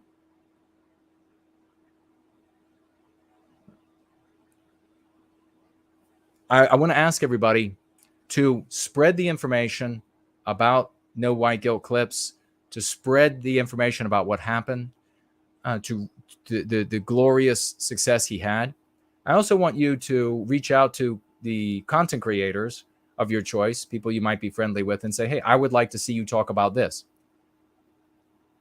If you don't see, whether you reach out to people or not, if there are people who would be talking about this, if it weren't this community, and you don't see them talk about this, I want you to come back in the live thread and in the thread under the videos, the live chat and the thread under the videos, and say, I haven't seen these people talk about this great success, and name them. I do want to mention again, I have 2 ads going right now on Gab. and I don't think anybody has gotten back to me to tell me. If they did, I missed it, that whether or not you can share an advertisement on Gab. If you can, please share the ads with your entire community, everybody on your list on Gab, all of your friends. You can click on the Learn More button just once, please, but otherwise, give the ad. If you can give the ad a heart or a thumbs up or a check or whatever it is, please do that. And definitely, if you're able to share it with everybody on your friends list, because I'm paying a good bit of money for these ads to be running on Gab. Now, the one right now is about the Westmen Media's clip, and it shows also the clip that Clips made available to everyone, his encounter with Geoff Diehl, his huge success. The other one right now is for School of the West. And as you know, or might know, should know, Brant Danger is running classes right now himself. He has a sign up. Please let the folks in your world know that Brant Danger has School of the West, nieces, nephews, grandchildren, whatever it might be, to let them know what's going on. At least have them go over and check out the website. Maybe you pull it up while you're with them on your phone. Look at this. Make them aware of Brant, the good work he's doing. We want him to be a success by all means. Please do this. And also, Final Blossom's newsletter, and we need to get the link for it. The new article on his newsletter is the White Wellbeing Outreach Team. This small group is making a big impact. So let's make sure we spread that. Please read it. Please subscribe to Final Blossom and that newsletter. He's doing great work there. He's doing a lot of great work all over the place. But please subscribe to that newsletter, and we'll see about grabbing the clip and dropping it in the live chat. White Wellbeing Outreach Team. This small group is making a big impact, a huge impact. They are everybody participating in that. A big 07s for all of those people. Thank you so much. And thank you to Final Blossom for highlighting them. Now, in the thaumatological mailbag today, we have some of the mail coming in. Tomorrow I have to get the rest from Artificer, and I will share maybe next Sunday or maybe during the week or toward the end of the week, maybe. This huge champion, I think he might be with us still tonight, and the mail that he has sent. God bless this guy. We'll talk more about it when we get everything together. But what we're going to do is we're going to have a quick break, and we are going to also listen to Raymond Foster's piece, that one that I really like, video that he made, and then we're going to take the calls. So Nathaniel, are you able? Send me a message on Skype and to let me know whether you can or you can't. And anybody else who would like to talk tonight, let me know on Skype, and I will call you in order. And we'll be right back.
say,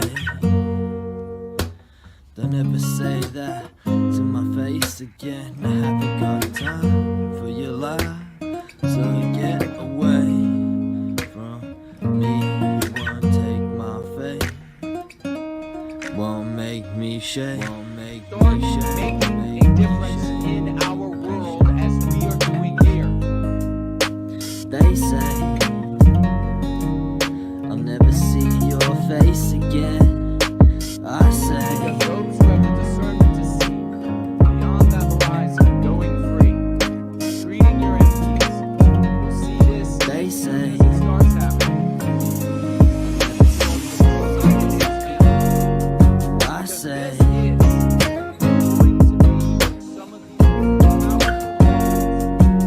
they say I'll never see your face again. I say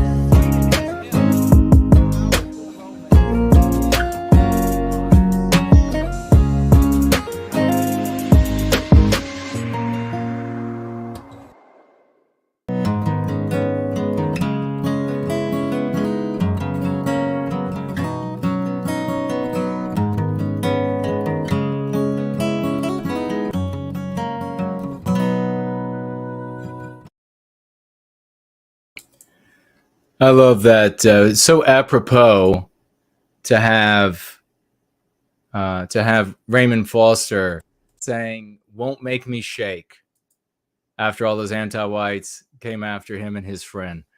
That's fantastic. And that bumper that you just saw, that was also made by Raymond Foster. He's done a lot of things for white well-being, and so we salute that champion tonight as well, after having dealt with a physical attack by a roving gang of anti-white thugs. Anglo-America asking, as we're getting ready to make our first call to the great Nate, what do you tell or do if you encounter white people who claim they are Cherokee, and I guess any other type of American Indian, yet they are white as a piece of paper? And I think probably means they're not just the skin, but also the physiognomy and behavior.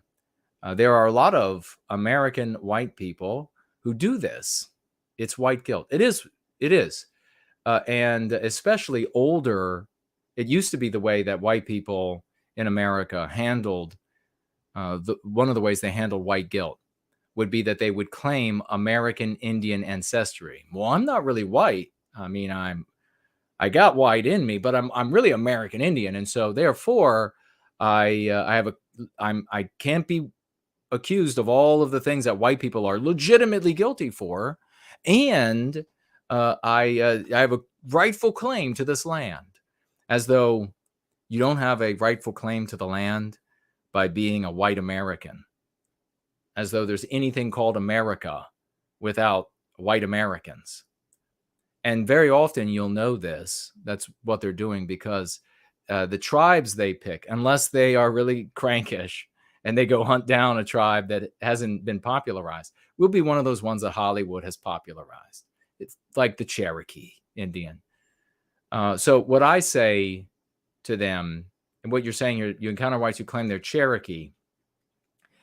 The reason for, it's a great question, Anglo-America. The reason for the claim is, or the reason they make the claim is what I speak to in my response.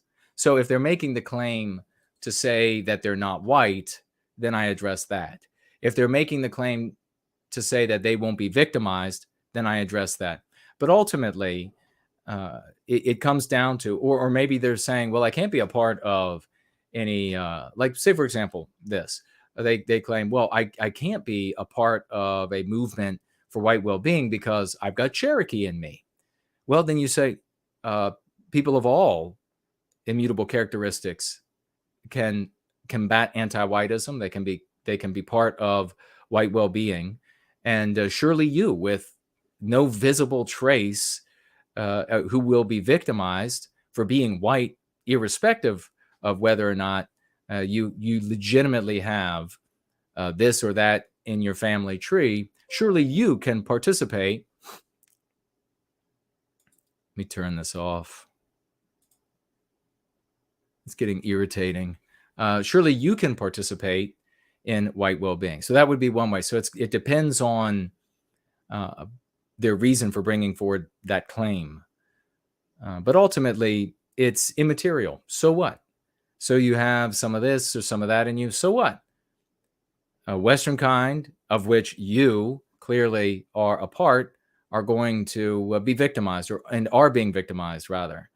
So it won't matter. Your claims won't matter about you have this or that in your family tree. And so the honorable thing, you could even say, honor your American Indian ancestors by standing up against anti-whiteism today.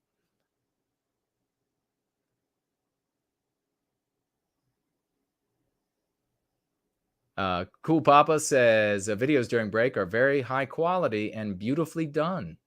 Well, thank you. Yeah, a lot of people participate. I think Fornull asked who made the one video with all of the posters and stickers. I made that video. And another champion who is unnamed posted all of that. If you can believe it or not. But that's apparently how it works. The few do by far the most. Isn't that the way it is? So, well, let's get your raucous emojis together and your 07s. And we're going to make a call right now to Nate. 1 second. Raucous emojis 07s. Because First Last has shown up with a financial gift. He just walked in the room, I think, with a financial gift of $100. 100 white well-being dollars. God bless you, champion. God bless you. Thank you so much. It's great to see you as always. Everybody knows this guy. He does a lot of things in service to white well-being, not the least of which is very astutely and intelligently contribute to the lexicon. And he has made contributions that we have put into the field, found them to work, and then they became part of the lexicon. So God bless you. First Last with a financial gift of 100. Once again, it's the champs doing the by far the lion's share, almost all of it by themselves, walking with the weight of the world, the weight of our race, the survival of our race on our shoulders. Take a quick look here and make a call. Okay, we're blank there. Didn't get anybody else. Well, then here comes the call to the one and only Nate.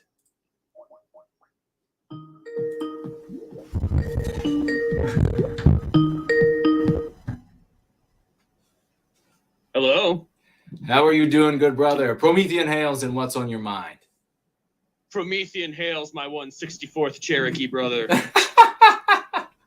I would like to start this call with some accolades. You know, we've been celebrating Clips this whole episode, absolutely, and he deserves it. That boy is an absolute champ. Yeah. But I'd also like to name a few names who really got the ball rolling on this dissolution of this video out into the greater spheres.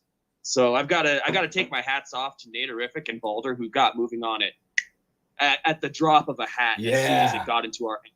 Pieced together that lovely little video on Diehl. And then, you know, for everybody who was there, it's too many innumerable names to count. The outreach team got involved in propagating it. You know, different divisions of the outreach team that don't even have the regular outreach team members got involved in propagating it. It was a very much sphere-wide effort on the hands of a lot of people to get that in front of thousands of people. I think by the end of the day, the Twitter post had 15K likes, 500 shares, and maybe 20,000 views. Oh, wow. You know, so it put a dent, you know. It got in a lot of people's faces, and people absolutely loved it. And, you know, as far as Jason, honestly, popularizing and getting the name of the movement and what we do into the mouths of people, this might be it, bro. You know, like we do the outreach and the use of the lexicon and the MCs, but I think what white folks in general are ready to see is people standing up to these mealy-mouthed politicians who won't speak to our interests and demanding that they do. Yeah, I agree, man. And 100%. It was such a huge splash, bro. Yeah. It was insane. Oh, my gosh. Yeah. I totally agree. 100%. Everybody who jumped on board, team effort, everybody who jumped on board, and the outreach team and the GFCs and who helped to promulgate this. It's too many names to even count. Accolades. You know, accolades. I just know that a lot of people went hard on it all day. There was Lusos and Patrick. I think Caleb got involved. Franklin got involved. Names on Twitter showing up from our sphere that I haven't even heard of getting involved. You know, yeah, it was a feeding frenzy. So, yeah, no, great, beautiful, good job. Hats off to everybody. I don't think I've seen our sphere galvanize that hard, except for maybe last Christmas when Waukesha happened. You know, God bless their souls again. Yeah, you know. So it was definitely a galvanizing moment. If we could see more of that, man, we can. I think that'll propel our sphere and our work into the conscious of many, many more people who need it. Yes, I agree completely. Yeah. You're 100% right. Yeah.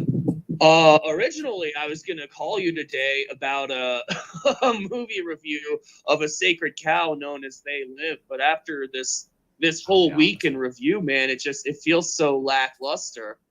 But there was kind of one interesting phenomenon in that movie that I kind of wanted to talk to you about. And for lack of a better word, because I don't have a word for it, I guess I would call it like a contextual compound meme pathogen.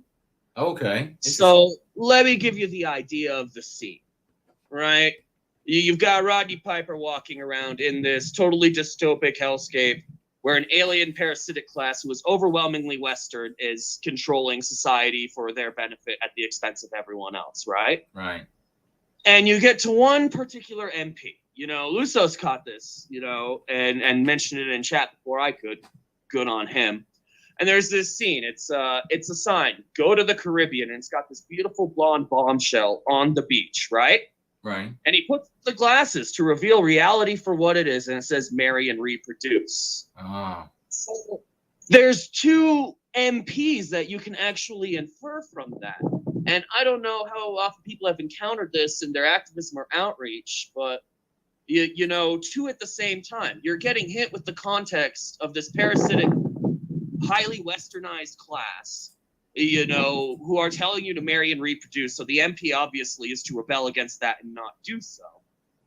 While inversely, you're getting with this MP of, hey, gorgeous blonde woman, go down to the predominantly non-white Caribbean and marry and reproduce. Wow, yeah. Wow.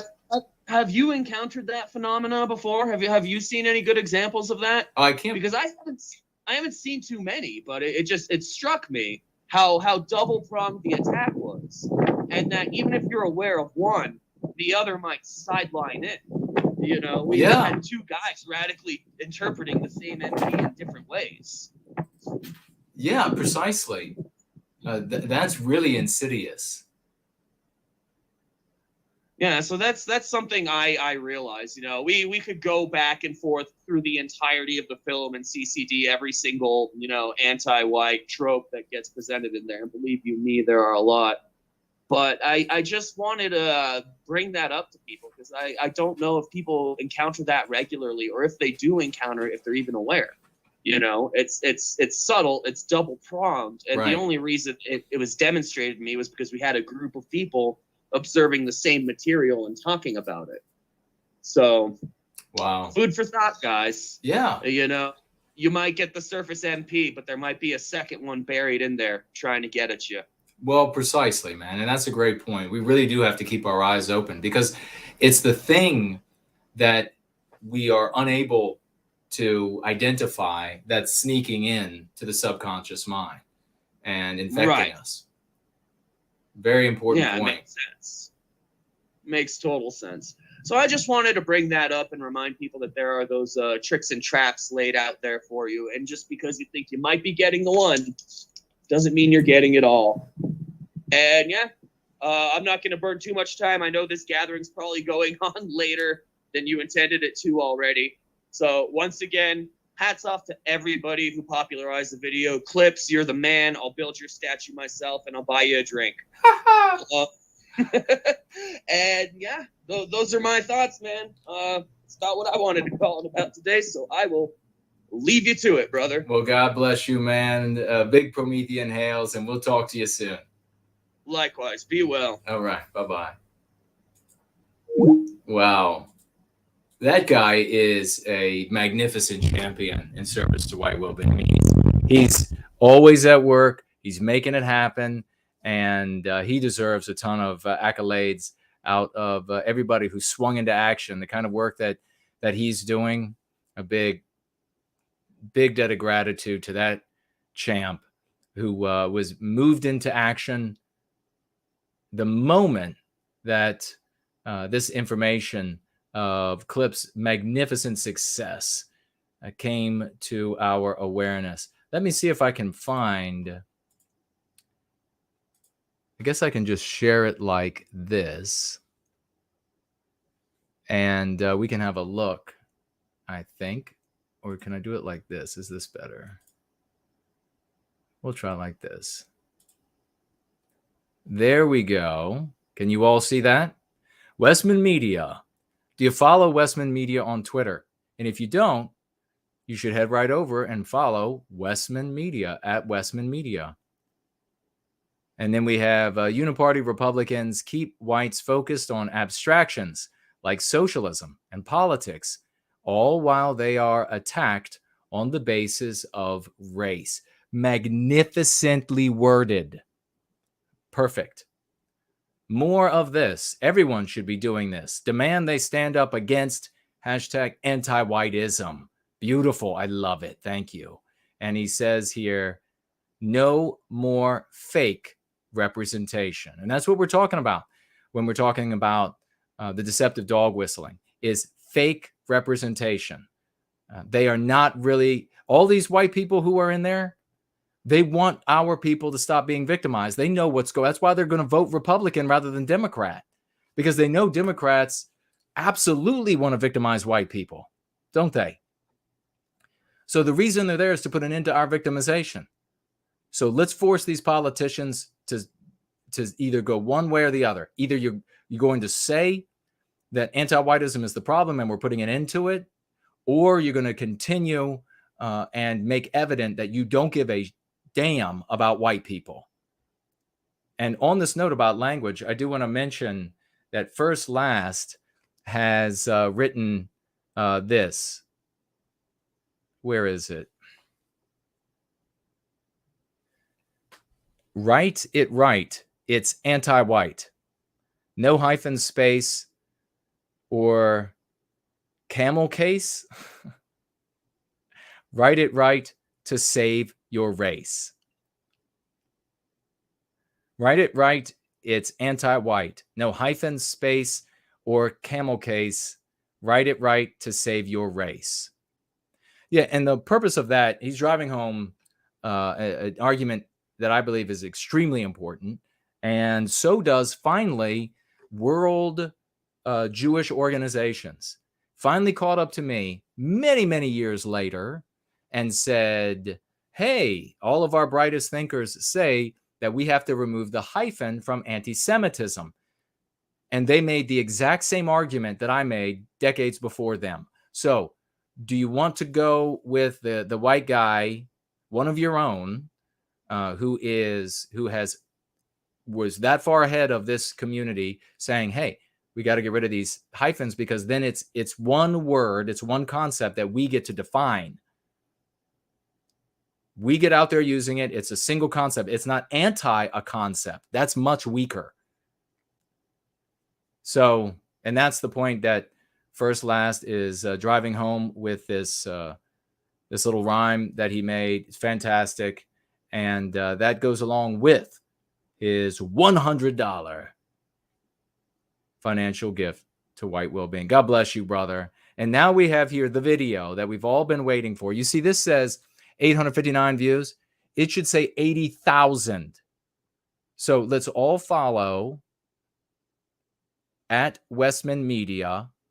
And then let's all like and retweet this tweet. And let's hear now. Let's hear now what is said here, how epic this is. This is our very own champion, No White Guilt Clips, finding and taking for himself the Holy Grail.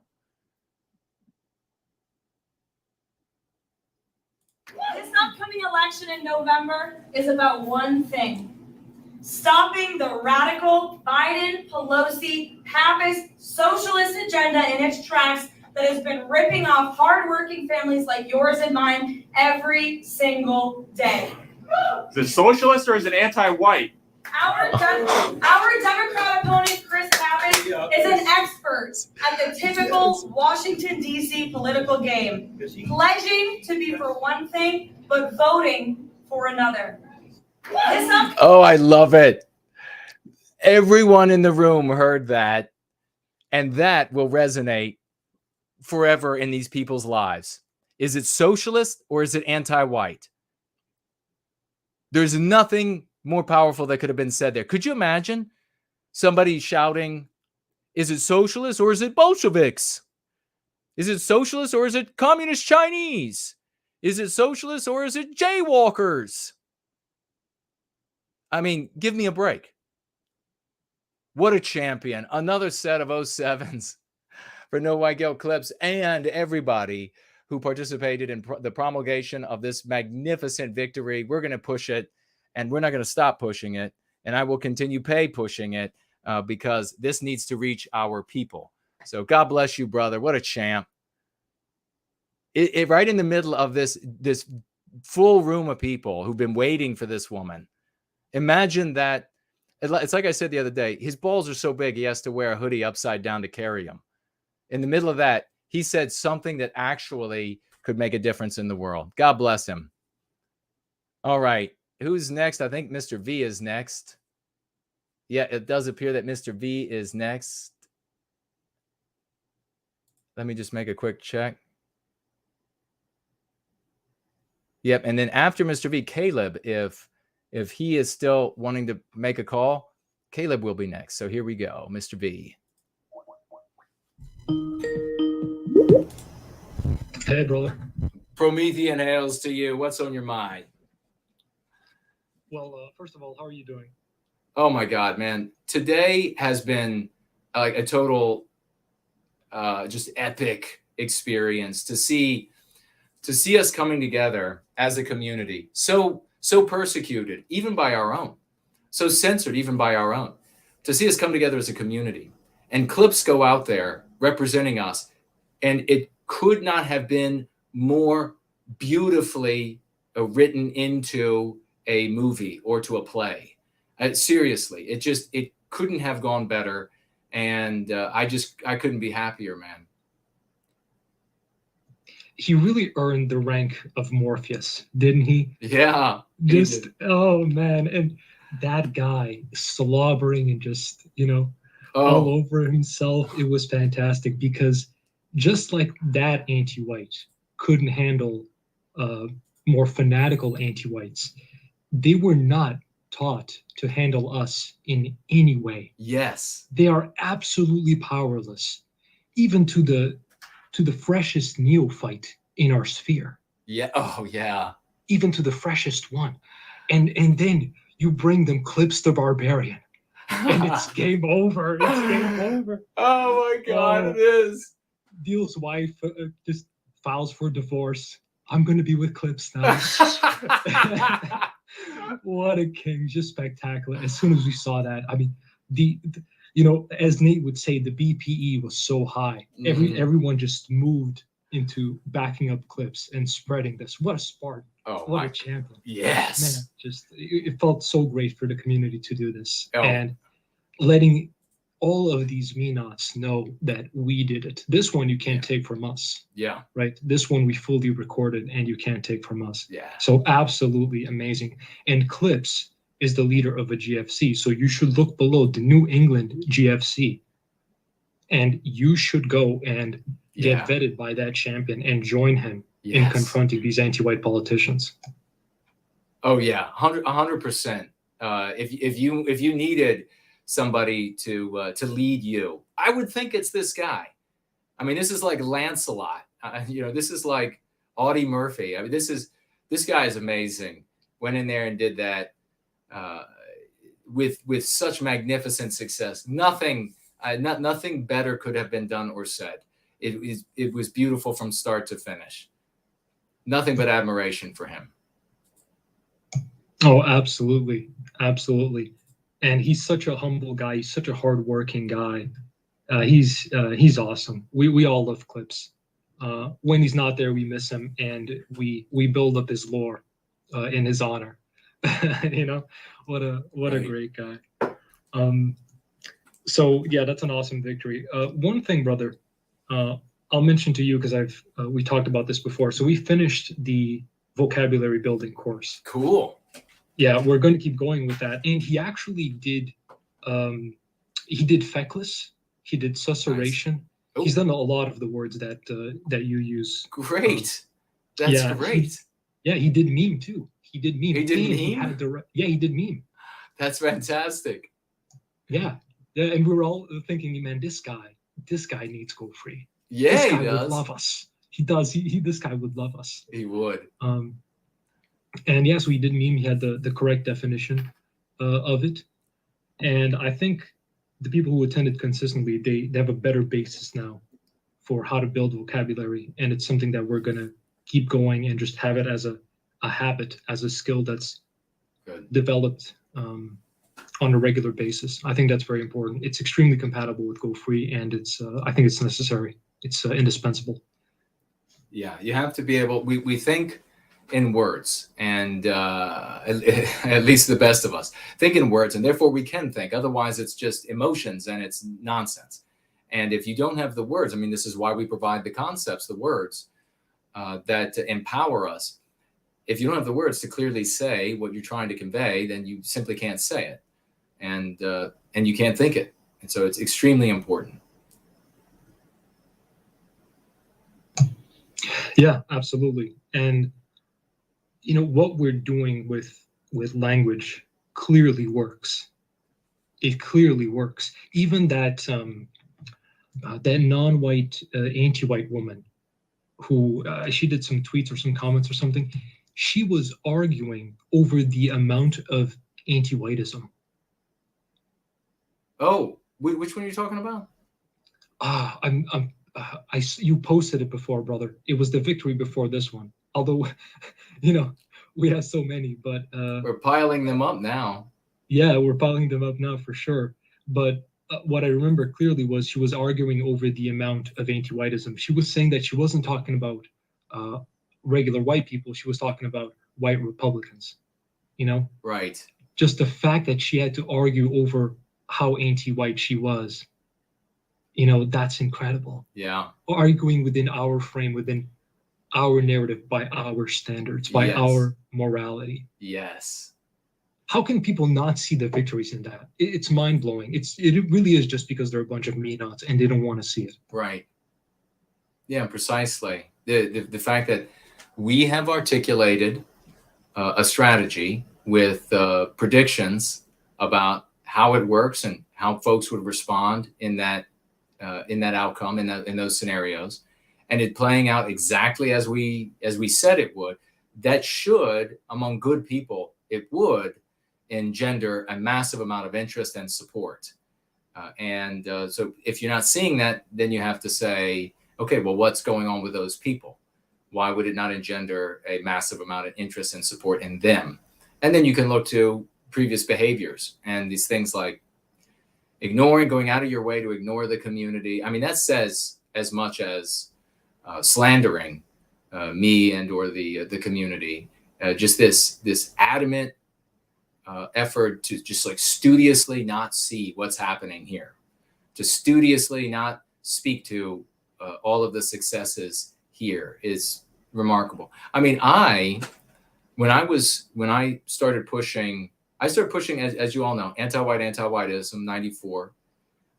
Then many years later, when Whitaker's community, when Whitaker wrote the mantra, and he included the word anti-white at the end of this long mantra, I immediately came to his and that community's defense. Now, if I was just some selfish guy, I would have ignored what they were doing instead of preventing others from attacking and slandering that community, because those others got themselves popularity, attention, that sort of thing, by doing those sorts of attacks, by committing those sorts of attacks. So clearly, my motivation was for the good of our people. I said, leave them alone. Let them spread that. It's extremely powerful to say anti-white. And hopefully they'll say anti-whiteism as well at some point, and these other things that I was working on. But we obviously don't have that in many other content creators. And when I pointed out today, and it's really important that you have content creators, organizational leaders in the white sympathetic sphere that won't adopt and that won't talk about us, that won't have me on or have you on, people from our community. Folks, I've tried to push for Null out there. I've tried to push Brand Danger out there. I've tried to push these folks, and they just ignore. They won't write back. They never used whiteness until anti-whites gave it to them. And then they immediately adopt what anti-whites give to them and immediately ignore and then studiously continue to ignore us. So what does that tell you about them? We're going to do this alone, and we are going to succeed. And when we do, all of these me-nots and these others, they'll come scrambling along. The bigger we get, and they'll come scrambling along, and I'm going to say, hell no, no thanks. But yeah, brother, it's just epic. It's totally epic. Absolutely. And by that time, it'll be too late. Their girlfriend's going to leave him, go to Clips's house. It's over. It'll be over. By that time, it'll just be too late. Another great piece of news, brother. The California GFC finished Go Free. So now they're going to move on to Crucible. It has been decided. Crucible will be the next book that will be covered in the California GFC book club. Very cool. Look at how this is coming together because of champions like Mr. V, ladies and gentlemen. But look at this. Going free clubs, not only sprouting up, but productive, doing things, making it happen, improving their lives. Things like this, Clips going out into the world and doing this. I mean, it's absolutely a solid, real, and motivated endeavor that we see here. And I couldn't be more proud. So that's great that they're moving on to the next book. Yeah, and this coming Saturday, there will be a return to karaoke night. So the California GFC will host karaoke night again. So I know some people are looking forward to that. And that'll be kind of a break before we move on to the next one. And we took a poll to decide what the next skill should be. And the vote came out to masculine style and feminine style. So we're going to talk about things like clothing, personal aesthetics, appearance, things of this nature. For example, when we go out to confront these anti-whites, we're gonna look damn good. Yeah. We have to use the power of appearance. Yes. We have to use the power of aesthetics. And people do judge a book by its cover. Yep. That's not wrong. Don't judge a book only by its cover, but also judge it by the cover. Yeah. So we're going to talk about that. And yeah, I can't stand seeing another woman in yoga pants outside. Keep the yoga pants indoors. Go ahead and keep the yoga pants indoors. And yeah, if you got a real man, you're going to keep the yoga pants indoors. You got a real man at home. There you go, folks. We're gonna clean up the city square. Yeah, and really use the power of aesthetics to reach our goals and to make new connections and bring the lexicon to new places. When you're going into a new context and you're going to talk to a group of vagues, you don't want to look like the outsider. You want to look like they're getting their information about white well-being from someone who could have been there the whole time, Precisely. That's very well stated. Yeah, and also we want to communicate masculine and feminine virtues through our clothing, through our appearance, et cetera, because that's going to attract better people to us. So that's another skill that we're going to develop. That's the next one. And then we've got a whole bunch of others planned. That is so professional and Western that it's just obviously what I should have expected from champs like yourself who are coming together in service to this great cause. The only cause that has a right to claim your life and that's the spirit of the West. But it's so professional and so ordered. I love it. Yeah, you're tackling the next another aspect of what it means to be and to just effectuate an outcome for our people that we desire. So your dress, the way you talk, the way you present yourself, and we see. Do we have proof of that concept? We just saw Clips ace it. We just saw him go in there, dressed well, and you don't have to be rich to dress well. Lord knows I'm not rich, and dressed well, clean cut, clean shaven, well spoken, and that's how you'll be received when you talk about the victimization of our people. When you ask questions like, "Are you going to oppose anti-whiteism?" What do you think would have happened? And this is just a rhetorical question, really.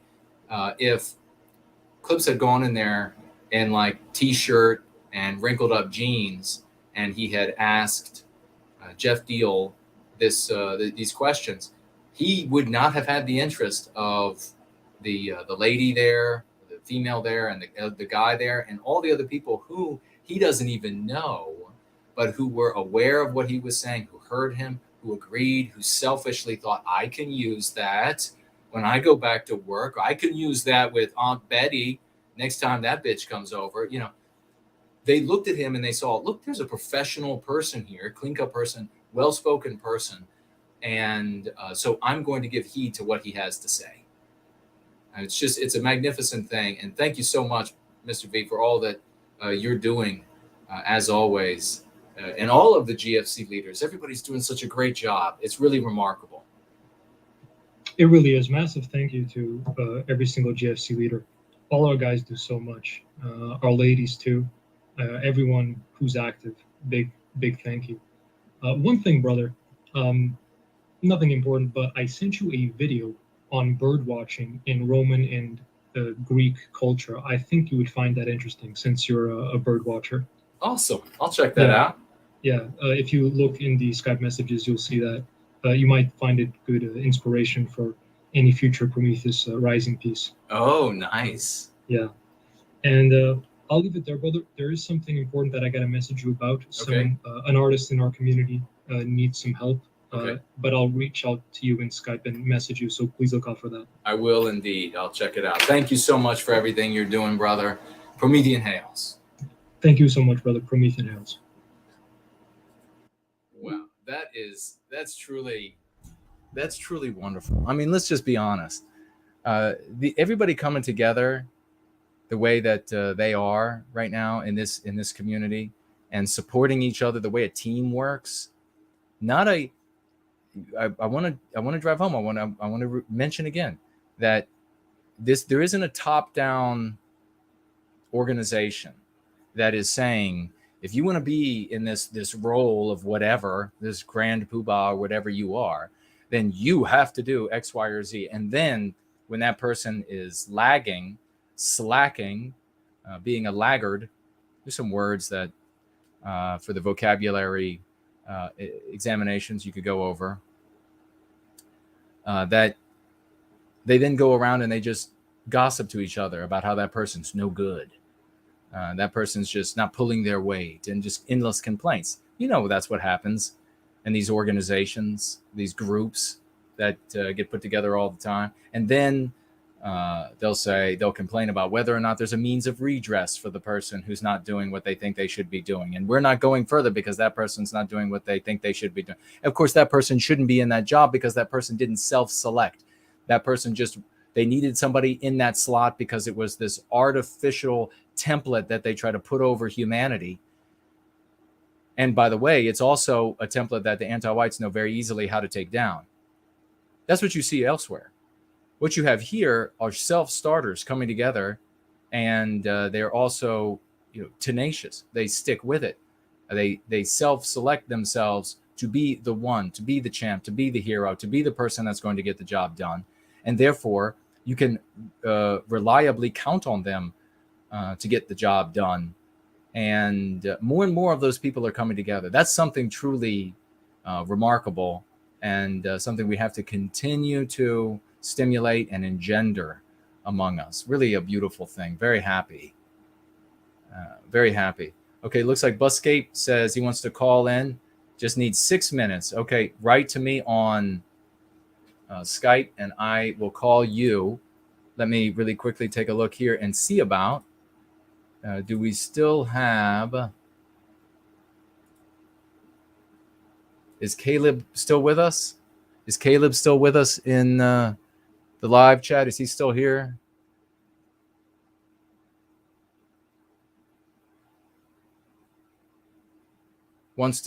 Says he wants to share his story about going free so far. Wants to be more active. I don't see Caleb showing up in the live chat. So I'll give him a call and we'll see if he answers. But if not, as Buscape reached out to me, I don't see anything. It is Jason Kuna, No White Guilt on Skype.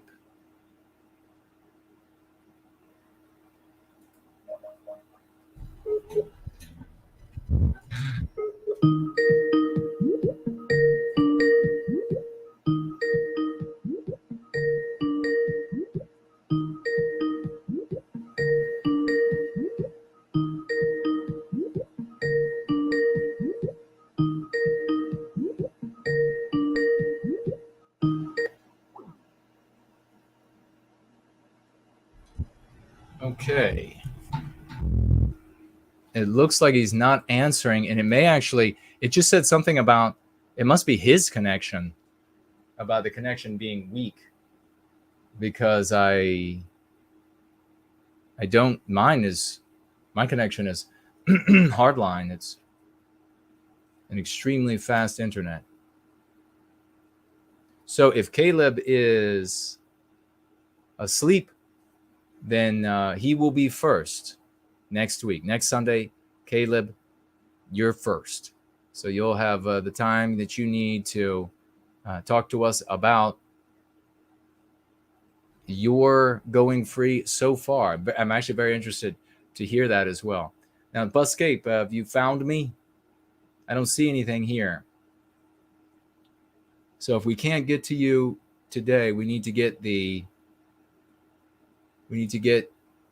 my Skype to Buscape, and we can share, of course, my Skype in the live chat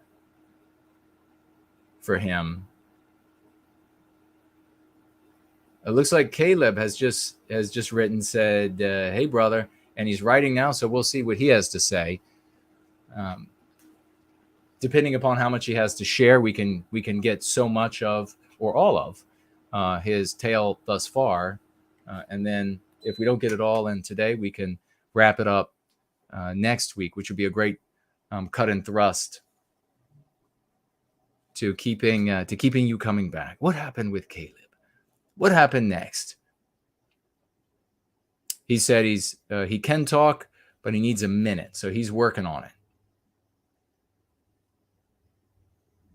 So Caleb, he's here. He can talk, but he needs a minute. He's working on it. I'll take a quick look at Cash App. Okay, didn't miss anybody. Let me scroll quickly to see if I can find anybody who may have tagged me. Cool Papa says, I'm almost positive Jesse Lee Peterson would have you on his show. Well, I'm afraid, brother, that we've had quite a few people reach out. And he's had two different folks since, I guess, that we have people in our circle have dealt with that schedule guests. And with two different folks, they've liked the idea of me being on his show, and then nothing ever came of it. So there's some speculation that he's not going to have me on his show because I'm not screwed up. That people he has on his show have normally something like degenerate going, or did have something bad or degenerate or something like this. And so that's the speculation, but regrettably, nothing with the effort. Here goes, we're reaching out to Caleb right now.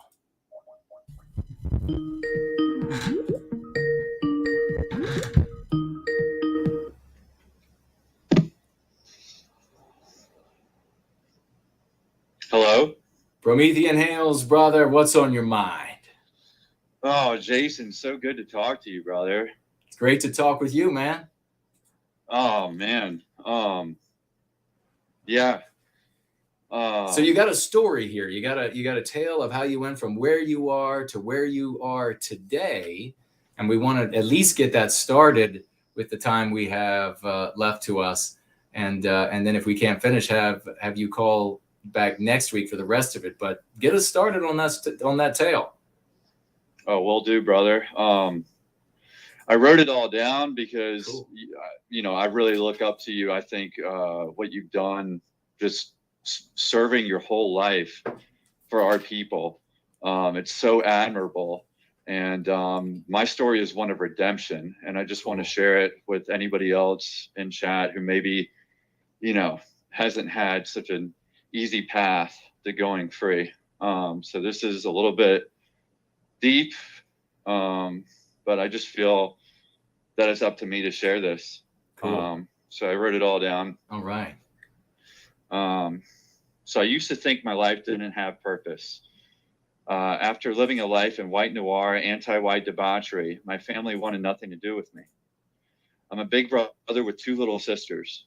To feel what feels like insurmountable guilt with no apparent course of action, this drove me into dark, deep states of depression. I felt like I had no option for redemption. Work seemed menial, and the only real purpose I had, protecting my family, was lost. I had explored finding purpose outside of serving my immediate family previously, but had little to no success. I was a big Trump supporter, and I remember being all angry as hell after the 2020 election. I went to the Stop the Steal Virginia rally and saw how pointless it was. Some non-white politician gave a rehearsed speech with all the rhino talking points. Antifa were there, and they were mocking and cackling towards us, knowing that everything that we did was all set up. This should have been a clue for January 6th. I found the No White Guilt community later on. At first, I started watching the streams, then commenting. The past few years, I was looking for a way to celebrate my heritage. Unfortunately, it seemed all the white ways I found were ineffective, or I would be playing the villain in someone else's story. I eventually made my way to the Telegram and joined the GFC. I've been active for a few months now, and I just wanted to share my experiences from a viewer to a commenter to a GFC member. I've seen my relationships improve. With white positivity comes simplicity. No need in having to worry about certain groups, conspiracies, or any other abstractions. People either express white positivity or anti-whiteism. Now I have the tools to allow people to escape the anti-white narrative. Jason talks about love, hope, and redemption. I'll tell you what all three of those concepts mean for me. Love, since I joined the No White Guilt community, I've experienced love like any other love I've ever experienced in my life. On the vetting call for the Christian GFC with Balder, I was asked what my ideal for a future white positive society is. Immediately, the Lord of the Rings came to my mind. All white community, full of joy, singing and dancing, no trash on the ground, Tolkien's vision. I was met with a blissful response from Balder, saying, "Amen, brother." I've had healthy disagreements with members of the community. I've learned to express my thoughts and put things to the side. We don't want anything dividing our people. Hope comes from the future. We have where anti-whiteism is illegal. Forevermore, we will be known as the rightful creators of Western civilization. I long to see our people more connected in a society where we know and treat every member of our community. A society where our sons and daughters don't have to live in fear of the abuse of the anti-whites educational system puts out. A world where we are respected as the moral authority we are, defenders of freedom and justice. I also learned about redemption. Through the problems I had in childhood, I was placed in therapy, on medication, and was depressed for much of my life. Therapy can help, but therapy cannot give an individual their purpose. Only the individual can decide what their purpose is. Going free showed me that my life does have purpose. For the longest time, I thought that it didn't. I was playing the role in my family's agreed upon story, that Caleb is the scapegoat. Caleb is to blame for the family's issues. Caleb is irredeemable. Going free shows me how wrong that story is. When I go to Colonial Williamsburg and I tell the anti-white actor portraying Patrick Henry is bashing a true patriot, Andrew Jackson, that he is anti-white in front of a crowd of 200 plus men, women, and children, I do it with the love of my people in my mind. When I rebound basketballs for the young teenage boy at the gym who came by himself while his dad plays tennis, and I encourage him and give him tips on how to improve, I do that for the love of my people. When I look out at our beautiful women as my sister first, someone I must be strong to protect for her safety, I do that because I love our people more than anything else in the world. Each day is a new choice for redemption, for us to go deeper than we've ever gone before.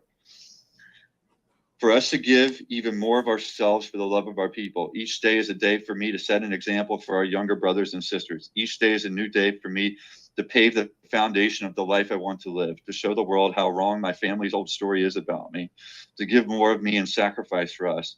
When they talk about me 20 years from now, they'll say I gave it all for our people. I thank you, Jason, for elevating us to so much new content producers in our sphere to new levels, for being so brave in a world full of anti-whiteism and continually putting the love for our people over the love for yourself. With going free, creativity comes with purpose, naturally. There is nothing more fulfilling than serving the well-being of our people. So that's it, brother. I just wanted to share that with you, man. My God, man, that is absolutely glorious. Thank you so much for sharing all of that. Thank you for being you, for finding us, for digging in, having the good character, to dig into the Go Free method and making it a part of your life, to come this far in the time that you have, to become this champion that you are in the midst of becoming, already demonstrating that you have those latent abilities inside, and they were poisoned. All of those abilities in you were poisoned by anti-whiteism from the moment you came into this infernal anti-white environment. And now you're contending with all of those things. You're going free of those poisons, and you're accessing more and more of your genuine latent talents, physically, mentally, spiritually. I know you're seeing that. I mean, the one of the things that's really leapt out at me is that you said that going free has brought you to a point where you can find simplicity in your life. It's not just this bizarre melange of conspiracy theories and all of these different groups that you have to blame for this and blame for that. And you have to know their histories and their names. And you're always focused on them being the antagonist in their story, the villain in their tale. Instead, you've become the hero in our story. And what a transformation that is. I mean, talk about going from, being in this sorrowful state, stricken with the white noir making you sick, and the white guilt, and to come through that chrysalis to now beginning to sort of unfold wings that were always there. And how far will you be able to go? And then you say this thing about you told an actor in front of 200 people that he was anti-white. Is that what happened there? Oh yeah, brother. I was at Colonial Williamsburg, and they hire these white actors to play, like Patrick Henry. And at the end of their little tour they get up there, and I guess they have this long talk about how there needs to be education reform and how whites are to blame and all this stuff. And there's all these kids watching this. And I heard it as I walked on, and I was thinking like, oh, wow, that's so anti-white. And then I was like, what would Jason do in this situation? I turned back around and I got up there and I screamed, "You're anti-white." Oh my God. I didn't have the most positive reaction from the people around me, but that was my first time really putting it out there. I'm against anti-whiteism. Now I'm walking through grocery stores. I'm talking about how much I hate anti-whiteism. I wear my Christian extremist jacket in the grocery store. I realized like I don't care anymore. I'm so against evil, and we're gonna win. Yes. No matter what it takes. Yeah, brother. Yes.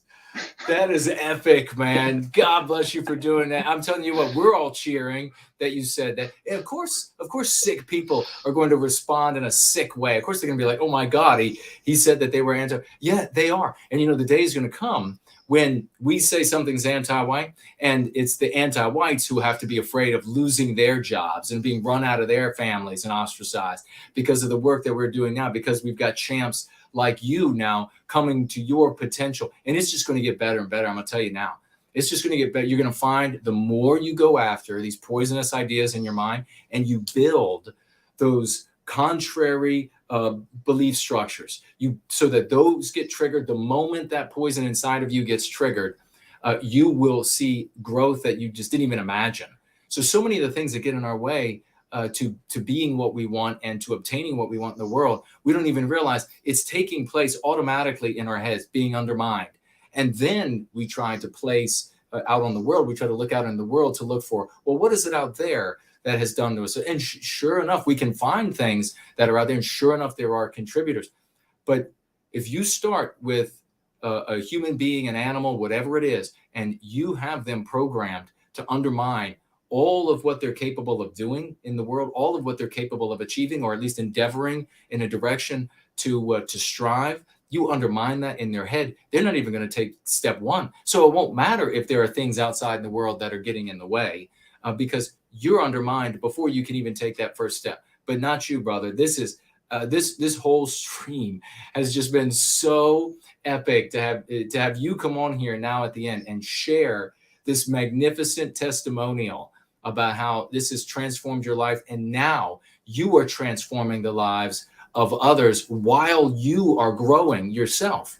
I want you to call in more often, man. This was absolutely fantastic, and looking forward to many more wonderful stories from you. What's your final thoughts before we let you go here as we run out of time? I would just encourage everybody who's watching the stream. Like I said, I was a viewer, then I went to commenter, joined the Telegram, and I became a GFC member. There's lots of exciting things going on in the community. Just do more. Let's get together. Let's come together in white positivity. Let's build that Lord of the Rings future I talked about. And Jason, man, he has given his life for this. He has sacrificed so much for this. He's out here all the time. This guy, he's well spoken. He's in shape. He could be on Fox News if he wanted to. He could easily be one of these conservatives on Fox News, but he decides not to because he's authentic. He loves his people. Give something back to him. Give something back worth more than any financial donation. Give your time. Give your love for your people. Give your love for your children. Speak up against anti-whiteism. Thank you, brother. Perfect. God bless you, man. Thank you for the good words. Promethean hails to you. And we're looking forward to a lot more from you and talking a lot more with you, brother. Promethean hails, brother.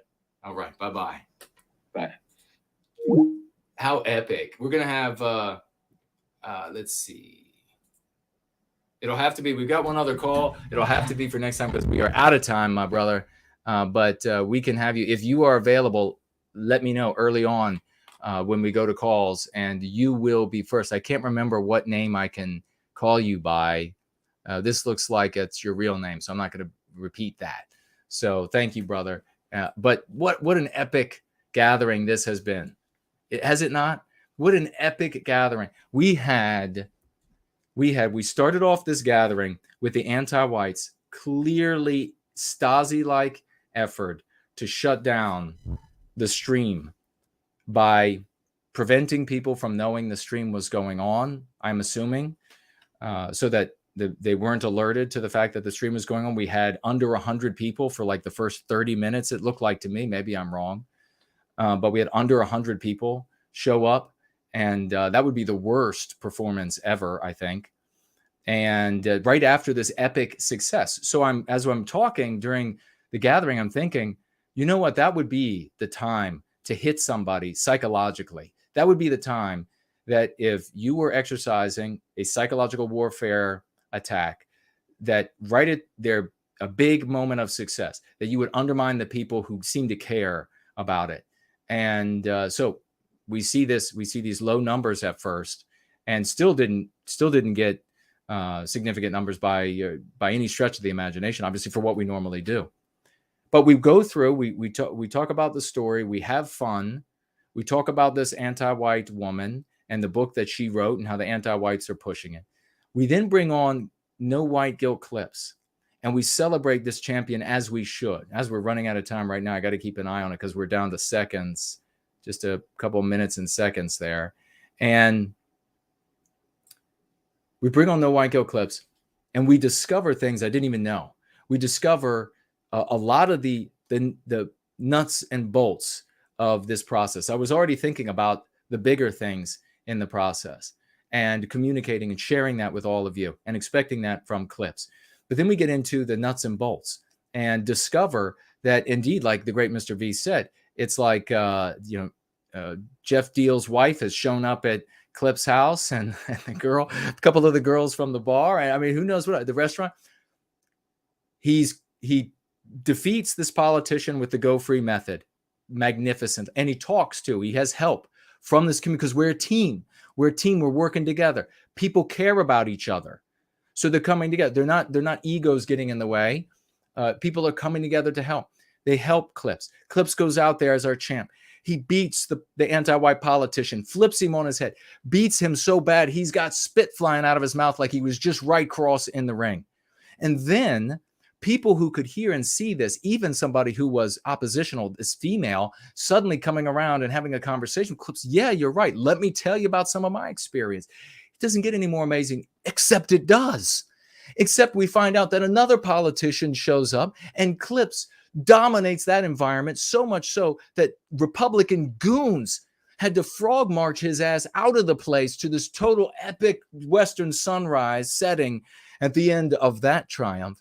And then we find out more successes. Mr. V is talking about successes. The whole community, Nate is coming in, swinging into action to make this go viral, to push this out past the censorship of the anti-whites, past the censorship of all these people who are supposedly white sympathetic and who are doing everything they can to prevent people from knowing about our successes and the life-changing work that we're doing here. And then just when we think it's all over, we have Caleb come on and give a testimonial like that.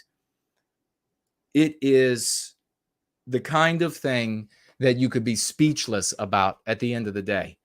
His life going from where he was to transforming it, to transforming those around him, to even that day in front of 200 people shouting out at some actor that he's anti-white because he is anti-white in what he's saying. There might have been some around him who didn't like what he had to say, but I can promise you this. There were more who heard and agreed. There were more who came away from that and shared their stories with their husbands, with their wives, with their parents.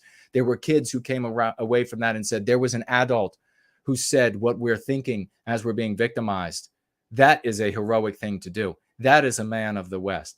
That is the way we all have to be here moving forward. Folks, we've laid out the path. Champions are walking it, and they're demonstrating that it works. You don't need any more evidence. It's time to get involved. I love you all. Let's go free.